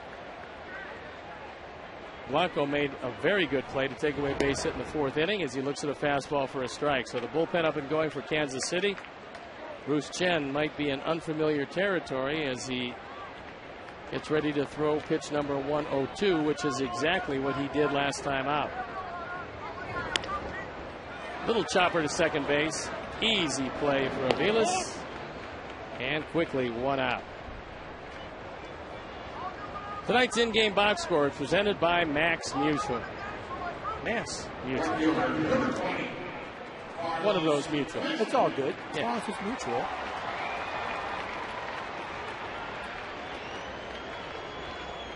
AJ being the hot bat, again, trying to maybe do a little bit too much there. Let's just get a couple singles. Let's make something happen, even with a 2-out little bang like they've done to us. Need base runners.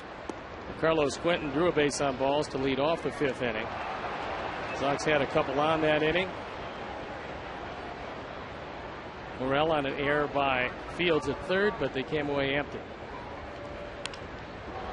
Popped up to left field. And Bloomquist calling for it. Now with the wind pushing it back toward the infield, he comes on and makes the catch. Again, Carlos just a little bit out in front of that one. You see the bullpen loosening up there. Right-hander, Wood loosening in the pen. That's Blake Wood, 6'5", 240. Big young man out of Atlanta, Georgia. Just in case Chen has any problems, Wood is heated up by now. Gordon Beckham swings at a changeup. Gordon's been up twice. Twice he's gone down swinging.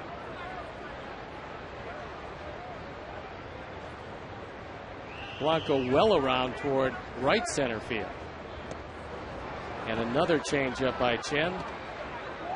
Chen has done a masterful job. Single by Pierre, a double by Konerko, a single by Pierzynski, and then the first career home run by Morel. And that's been it as far as the offense is concerned. That one fouled straight back, so it's J.J. Putz and Lucas Harrell throwing in a bullpen for the Sox. Mark Burley has thrown a good solid 7. See if he comes back out. Broken bat, little looper. Josh Fields boots it again. Looked like he took that one for granted, and that ball drops out of his glove. One of two things. Either took his eyes off it or it may have fallen just into the lights. Here at U.S. Cellular, the lights are 6 wide, and unfortunately sometimes it just goes right into them. That one was more, I think, like you said, he just overreached, and because he was catching it behind his head and instead of in front of his head, lost track of the ball just enough that it hit the heel of the glove and came out. And that's a play that literally either could be made by Betancourt or Fields. Fields cuts across. Bob McClure comes out. He wants to have a word with Bruce Chen. Now, from a pitching standpoint, you should be sitting in the dugout with a 2-run lead. He made a very good pitch on Gordon Beckham. And I always say, like that, take a look at the column of unearned runs for any pitcher, and you'll get a pretty good idea about how well he can concentrate and pitch over adversity. Very true. I mean, those are the pitchers that get to those 15 and 20 wins in a year, because you're always going to have those situations. It's a question of how you respond to those situations. And do you pick up your team, or do you walk away almost with an excuse that you didn't win because of them, rather instead of them? Do you think he went out, though, to talk about how to get Brent out rather than don't worry about the play? Well, I think he can't talk. He doesn't talk about the play at all. I think he's talking about Morel. And he looks at a sidearm fastball up and out of the zone. Morel hit a low fastball out of the ballpark. He might want to find out from Bruce Chen how much he feels he has left at 110. Threw that fastball by him. Well, that looked like a cutter. But whatever it was, Morel did not have a real good swing at it. Well, it was a lower strike, so Morel probably started off, and having not seen that coverage just yet, wasn't sure how much it was going to break. Short lead at first, and that fastball misses off the outside corner. So the inning kept alive on the air by Fields, who's made a couple of them at third base. Got lucky that the first one didn't come back to haunt him. Hopefully this one will. 3-1 count. And Juan Pierre in the on-deck circle. Pierre 1 for 3 against Chen.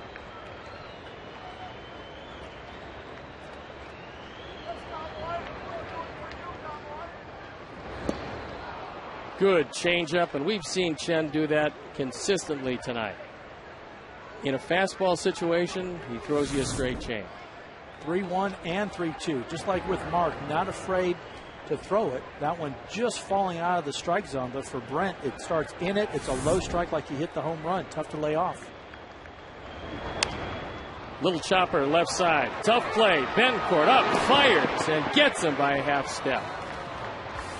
So the Sox come away empty once again, and we head to the top of the 8th inning, and the Royals lead 3-1.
J.J. Putz comes into the game. He's 6-5, ERA, a very fine 2.68. On for the 51st time, just coming back from patellar tendonitis or a knee problem. And it's good to see him back, especially with Bobby Jenks now suffering some forearm problems. And Ozzie, when asked about it before the game, said, look, for the better part of a month or so, we've been pitching with a bullpen that was not 100%, including Bobby Jenks, and we'll just continue to do the same. So that ball skied to right field as Wilson Betterman for the first time hits from the left side, and he's an out. Replay returns with an all-new season. Gatorade reunites two Southside Chicago high school basketball teams, Bloom and Brother Rice, whose 2000 Super Sectional game ended in controversy. Don't miss the game broadcast tomorrow at 3 p.m. on Comcast Sportsnet.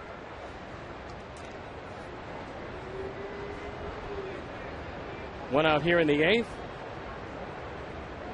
And it's going to be Brian Pena. As Pena will turn around and hit from the left side for the first time tonight. He's 2 for 3. Fastball for a strike. We talked about what a great year J.J. has had overall. You look at only 11 walks compared to 55 strikeouts in the 47 innings pitched. That is impressive. Well, overall, the only thing that the Sox were looking for in the spring was the arm strength, because they knew as the arm strength came back, that splitter would be able to be much more effective, and that's what's happened this year. He's had a terrific year. The arm strength has been there. The fastball has been at times 95, 96, but it's been that splitter and the velocity that it gives him that's made him so tough. Little chopper right side, easy play for Gordon as it takes an unusual hop, but he stays right with it. And 2 up and 2 down. It's Tejada loosening up in the bullpen. Hard throwing right-hander. Well, we talked about at some point we know Chen, who has not pitched a complete game this year, will come out. He's over 110 now, so the question is when, not if, and who's going to be the pitcher that does come out. I would say it would be Robinson Tejada, although we lead off the top of the order with Juan Pierre. We'll have to see what Ned Yost has in mind as Jay Miller steps up. He had a big single and a stolen base in the 6th inning. With 2 outs, nobody on, he keyed the 2-run inning that made it a 3-1 lead. And he's hit the ball hard tonight. Good looking young prospect, like you said. Alex on that last single that he had up the middle. Good jump, but just hard sinking line drive. Couldn't quite get there. Good splitter. The count goes to 1-2. Well, Florida has a lot of very good young players. He came out of Florida. You think about guys like Logan Morrison, Mike Stanton. I mean, guys that are just terrific hitters. And Jay Miller, one of those guys that was just odd man out. Fouled straight back. Florida Marlins, for a low revenue, relatively small market, and very little attendance team, really a model for most teams to pattern themselves after as far as player development. They trade well, they develop very well, and they're competitive. They're competitive in a division that spends a lot of money. You have the Phillies, you've got the Mets, you have Atlanta, and yet the Marlins are not an easy team to beat because of that great young talent they have. And they've got Gabby Sanchez at first base, another one of their young stars. 1-2 count on Miller. And he fights that one off to stay alive with 2 outs here. In the top of the 8th inning, and the Sox trailing 3-1. 3-7-2 for the Royals. 1-4-1 for our Sox. That's probably the most disappointing part of the game. He called off some great numbers. I'm sure Mark will always be happy with 7 hits in 7 innings, only 3 runs. But for us, only to have 4 hits. Well, the offense hasn't been there. And hopefully with 6 outs to go and the top of the order due up in the bottom of the 8th inning, it'll be Pierre, Ramirez, and Rios if anybody gets on Konerko. But first things first, a 1-2 count on Miller with 2 outs here in the top of the 8th inning. That one misses wide and evens the count at 2-2. Would think at that time right there, perfect for JJ to throw that hammer of a forkball. Maybe setting it up right now. That slider seemed to just catch and run pretty far outside. Guaranteed Jay has not seen a forkball the way JJ can throw one. Threw that fastball down the middle, and he got him. Froze him. So out of the 8th inning, into the bottom of the 8th, it's a 3-1 Royal lead, and we're running out of time.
Entered to win 2 tickets to the Blackhawks 2010 home opener on October 9th.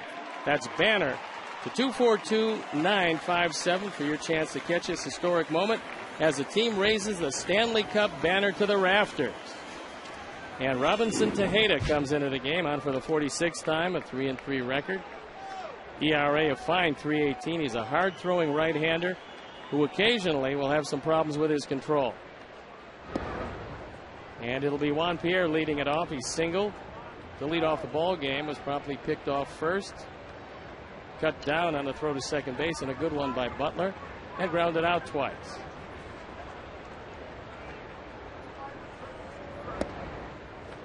That one misses down. Well, and the best part about Juan is he will make a pitcher work. Like you said, he'll take a walk, but he's going to battle up there. He's going to let the other players see the arm angle, see how he's throwing, and if he's wild, we'll find out early. That one popped to left. Bloomquist playing very shallow. Has that one easily and quickly. There is one out. Robinson Tejeda, 6'3", 250 pounds, out of Bani, Dominican Republic. With Kansas City last year, 4-2 record. 3.54 ERA. And Scott Linebrink continues to throw in the pen, so a very good inning by J.J. Putz as he goes 1-2-3 in the top of the 8th inning. And Alexei Ramirez, who's 0 for 3, has yet to have the ball out of the infield in 3 at-bats. We'll look out at Robinson Tejeda on in relief of Bruce Chen. And that one misses high. Chen went 7 innings, gave up a run on 4 hits, walked only 1, and that was one of the keys to this performance. His control, especially on 3-2 counts or when he was behind. He used that changeup very well. He only fanned 3, but he didn't really have to do much more. Ground ball to shortstop. Betancourt with a strong arm gets it across off the mark, and he throws it away. Good hustle by Alexei. Not taking anything for granted. I was surprised that Betancourt played that so far back because you had the chance for that ball to hit the outfield lip of the grass. Alexei getting jammed a little bit, but it was almost as if he was taking it for granted. As you see, drop that elbow, throw went high, and Alexei, good job hustling through and staying low. RBI on error number 15 for Betancourt. He just got under the throw. You could see him flip it from the side. Many times when you do that, the ball is going to sail. So that brings the tying run to the plate in Alex Rios. Base hit left field. And let's see Alexei run. And here comes Alexei. He's going to be waved home. He's going to score. No throw, and it's a 3-2 game. So the error by Betancourt opened the door. And Alex Rios with his first hit of the night, 82nd run driven in. And it's a 1-run game. You got to know, Alex is probably really glad for Chen to be out of there. Ball up in the zone, gets the barrel out there, keeps it inside the baseline. And Alexei putting his head down, knowing where we are. Once he saw it by third base, was thinking scoring. You can see he had a nice turn, came around, didn't try to make it too straight a line toward third base, gave himself a chance to hit that third base and go home. Lo and behold, we're only 1 run down. 27th double of the year. Ramirez on base via the error scores. And Paul Konerko, who doubled in the second inning, is 1 for 3 with a tying run out at second base.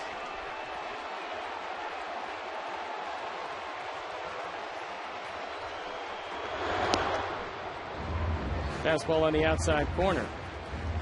Doubting that corner, and Paulie again just taking it, saying, look, wasn't a good pitch to hit. I've only got 2 more chances for him to throw it across. I'll take it. Well, somewhat surprising because now Fields is playing over toward the line in a no double set, and yet when it was really important last time he was off the line and Rios took it down the line for a double. And that one pops straight back out of play. So it's an 0-2 count on Paul. Only 1 out here in the bottom of the 8th inning.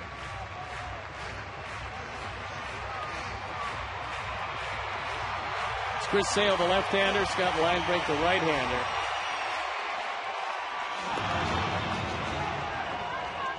What a great story Chris Sale is. being able to help out when we needed someone in the bullpen. 13th pick in the first round of this year's draft, not only in the major leagues, but contributing in a pennant race. Well, the 0-2 pitch. That one popped up and in play. Butler puts it away. Paulie just getting a little bit long on the swing here. Even with 2 strikes, is great at shortening up, great at going the other way. But this one, hard fastball running up and in. Ball not able to get the barrel on it. And for the second time, popped up in foul territory the first. And Mike, you just hit the key, was that the fastball was running up and in, because it doesn't really matter how hard you throw it. It's that late movement that takes it away from the barrel of the bat, moves it in just an inch or two, and instead of a line drive base hit, that's a pop-up. So now Manny Ramirez steps up. He's 0 for 3 tonight. Tying run at second base. Manny, throughout his career, has driven in runs by going to right and right center field when guys have tried to stay in on him. And Tejada, with a 95-mile-an-hour fastball, likes to go inside to the right-handers. That fastball misses up and out of the zone. Well, in last at bat, Manny just missed that one. It was a fly ball to left field, but it was a good swing. It just didn't quite have the timing. Now with someone that's not going to be changing the speed as much, really challenging him, hopefully he's got his timing down and is ready to drive one here. And these are the situations that Kenny Williams got Manny Ramirez for. Exactly.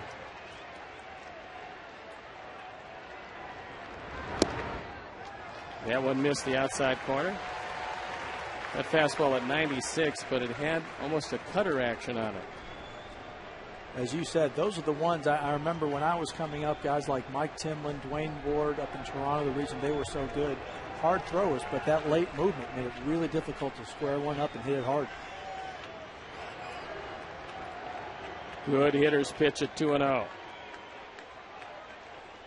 And Pena taking a little too much time along with Tejada, so Manny calls timeout. Well, and to your point, Pena may be saying we've got first base open. This is a great hitter, historically great hitter. We don't have to throw a fastball. And Tejada may be thinking, well, yeah, but here's what I want to throw, and they're just not on the same page.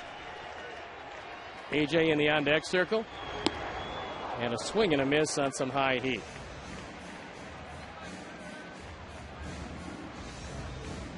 Nobody up. Swings that those are those swings that kind of shake up the cobwebs, that get you ready now. Maybe one to miss is okay, but now you're really locked in. Juices are flowing. You've got his release point, and hopefully this time he'll come through. Nobody up in the bullpen for Kansas City, so it's Tejada, at least for the moment, against the world, and you'd love to tie it up before Soria could come in. That one almost gets away from Pena. 97. Digging down and into Manny Ramirez, so he's ahead 3-1. Would it be tough as a pitcher, knowing you've got a base open, to almost try to pitch around, knowing that as a reliever when you come in you want to attack hitters so much, or is that where you may make a mistake? Here for me, you go in off the plate with first base open and invite him to get himself out, but we'll see what they do. As he throws a changeup, that's the first one he's thrown tonight. Apparently not really caring if he walked it. But that does bring up one of the hottest of all the White Sox hitters, as now Manny will be taken down for a pinch runner. Brent Lillibridge will come in his spot, representing the go-ahead run at first base. Well, and the guy in Lillibridge that on a gapper, something down the line, we're going to be taking the lead, not just tying up the game.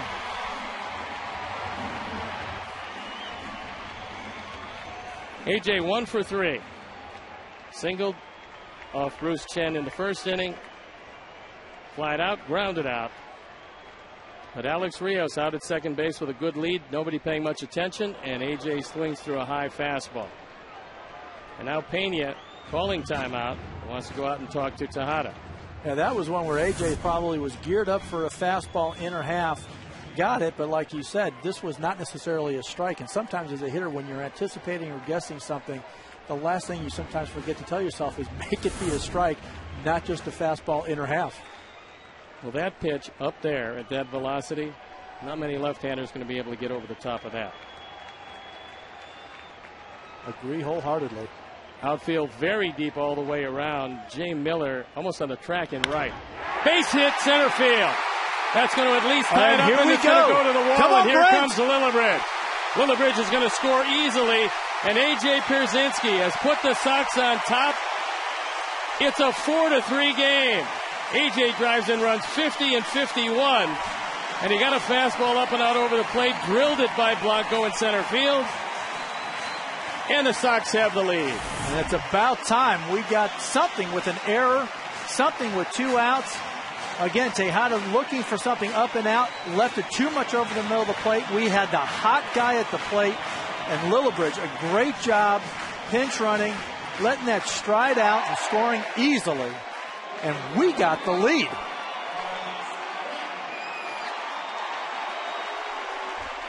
A.J., who's been swinging one of the hottest bats on the club, in a perfect spot, his 28th double of the season, 51 driven in, and more important, with Minnesota already having lost, the Sox take the lead late. And the error by Betancourt opened the door.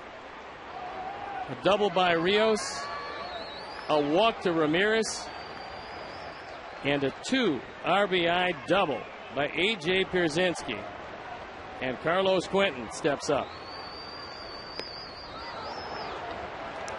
Swings at a changeup, up and out of the zone. Carlos 0 for 3 tonight. 0 for 2 with a walk. And Chris Sale, the only man throwing in the bullpen. A lot of confidence if he's coming in from Joey Cora to put him out there. Carlos looking to drive something. Not that time. And the Sox come up with 3 big runs in the 8th inning with 3 outs to go, heading into the top of the 9th with a 4-3 lead.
And it comes off the bat of Mike Aviles. Alex Rios runs it down with about 3 feet to spare, taking at least 2 bases away from Aviles. That was leading off the 3rd inning. So we head into the top of the 9th. And Chris Sale comes on. There you look at the numbers, on for the 13th time. His ERA a minuscule .66. He's being asked to do something that very few youngsters can do, and that's close when you've been a starting pitcher. And Andrew Jones checks in defensively in right field. So we'll start it off with Willie Bloomquist. 2 for 3 tonight, and he looks at a fastball up and away.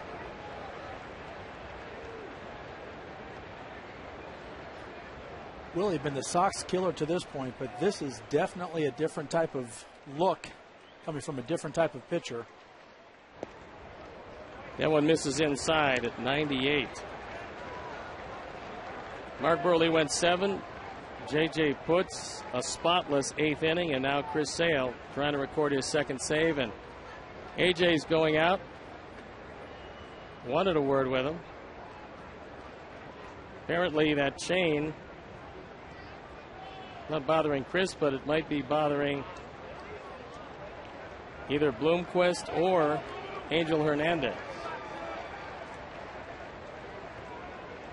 Sometimes as a hitter, you do things when you know you're overmatched or overpowered just to get under the pitcher's skin. Stepping out of the box. Good fastball for a strike. The count goes to 2-1.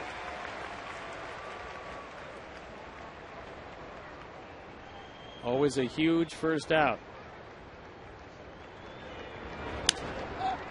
That one popped up. Easy play for Alexi. He's under it. 1 out here in the 9th. That all-important first out. Chris does a great job after not even coming close on the first 2 pitches to bear down. A.J. coming out, selling him down, maybe getting that chain off helped after all. And 2 good pitches and 1 out. Before the bottom of the 8th inning, the Sox had the lead in this game for exactly 1/2 an inning. But a big 3-run 8th started by an error. And Betancourt, the man who made that error,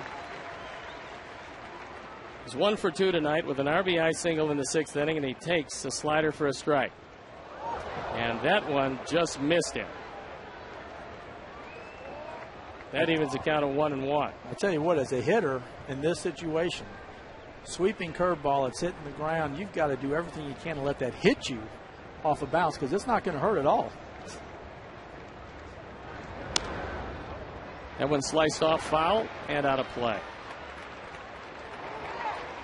So Betancourt in a 1-2 hole. Well, we talked before the game about how important the first pitch is, getting a strike, how important that first out in an inning is. And right now, hopefully Chris will get this one on a 1-2 count. Also very important that Kansas City has the worst defense in the league, and it's really hurt him tonight. They came in just a touch behind Cleveland, but they've made 3 big errors tonight. And really, we should have scored on one of those earlier ones, too. They got lucky. We didn't. 2 hopper, right at Alexi. Easy play to first base. 2 outs here in the 9th inning.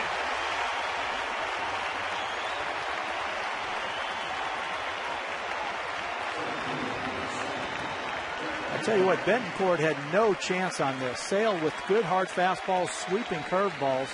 That one, he was totally off balance and barely got the barrel of the bat on it. Easy ground ball, and we got 2 down and 1 more to go. Gregor Blanco, and you got to watch the bunt. Blanco hasn't had the ball out of the infield. He did try to bunt his way on in the 6th. A.J. pounced on it, threw him out to end that inning. He drew a base on balls in the 5th. He fouls that one off right at the plate.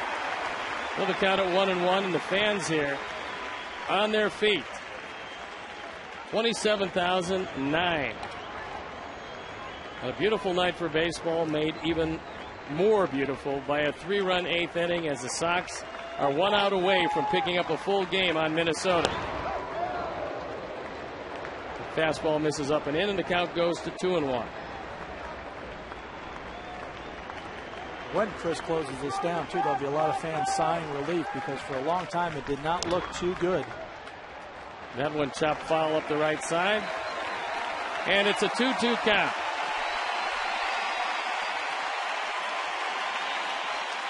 Enthusiastic fans here at the ballpark. They've seen their Sox come battling back at the start of a must-win homestand. You go into the 8th inning down 2, knowing that they have a lockdown closer. They're doing quite a job as that one misses up and in.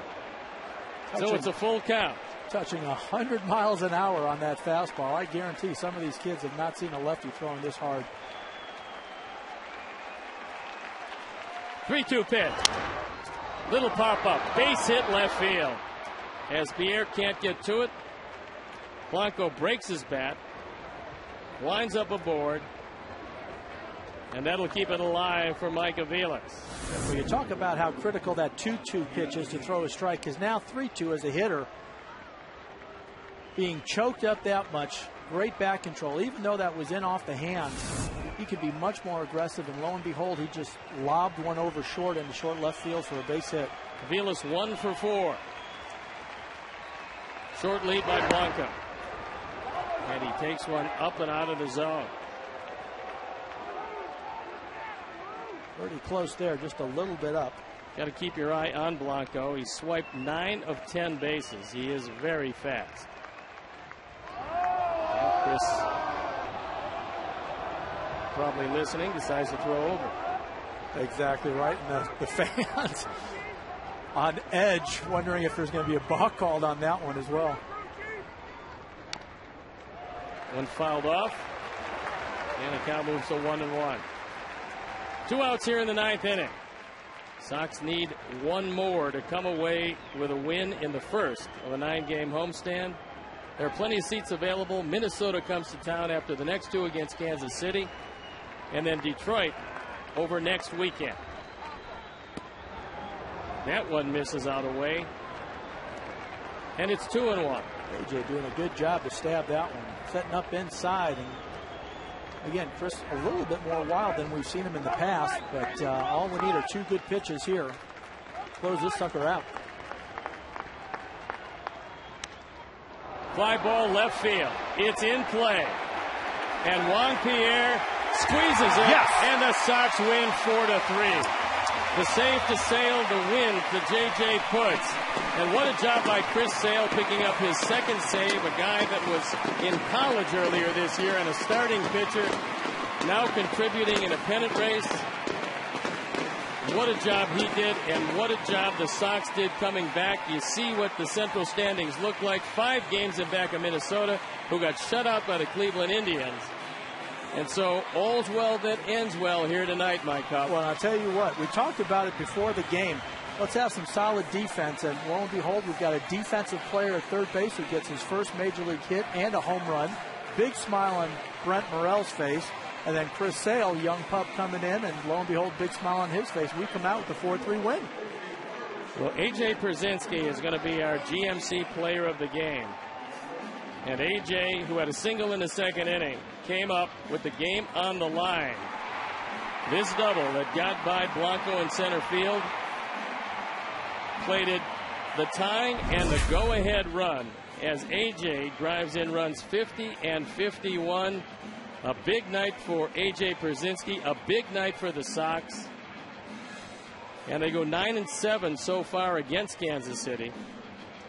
But what a job tonight. And sitting here, knowing that this team has really battled the Sox very tough, you'd have to hand it tonight to not only Mark Burley, who stayed in the game despite 2 balks and only gave up 3 runs, but the offense, which has been somewhat dormant, came back, even though Kansas City, with the 3 errors, opened the door, but you still have to step through it. Exactly right. I mean, and you sometimes wonder, with Bruce Chen pitching as well as he did, keeping us off stride, if it wouldn't have been better to put in a reliever that doesn't necessarily throw hard, that kept it soft. But for the most part, we kept battling all the way till the 8th inning, and lo and behold, we come out with the win. Now we're going to go down on the field to Sarah Kustok, who is here with A.J. Pierzynski. I am here in front of the White Sox dugout with A.J. Pierzynski, our GMC player of the game. A.J., your 2 RBI double in the 8th put your team on top for good. Walk us through that at-bat and what was going through your mind. I was just trying to get a hit. I mean, Rios on second, got plenty of speed, Littlebridge on first. He left the pitch out over the plate and hit it in a perfect spot where their guy in center field as fast as they come, and it got by him. Once it got past him, I knew that Littlebridge would score, and it was a big win. Mark threw the ball well. Saylor and JJ did a great job, so it was a huge win.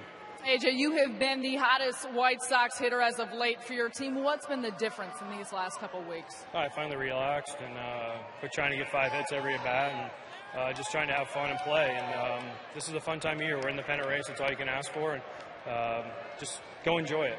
independent race. Minnesota loses tonight. You guys gain a full game in the race. Also, you stopped that 3-game losing streak. How critical was it to get a win on a game like this? This was a huge game with the way having Mark out there, the way he's been throwing. He threw great tonight. I mean, there were some results that weren't the best, but he threw the ball great. And he deserved a lot of credit for going 7 innings, keeping us in the game, not folding. There was a couple of times he could have gave up a lot more runs when he made pitches when he had to, and we came back and won the game, and it was a huge win. What's it like to be here in front of your home crowd once again? This is great. They're the best fans in baseball. They're awesome, and we love them. We're happy they come out here all the time and support us, and we'll see them tomorrow. Thanks so much, AJ. Thanks, Sarah. That is AJ Przinsky, your GMC player of the game.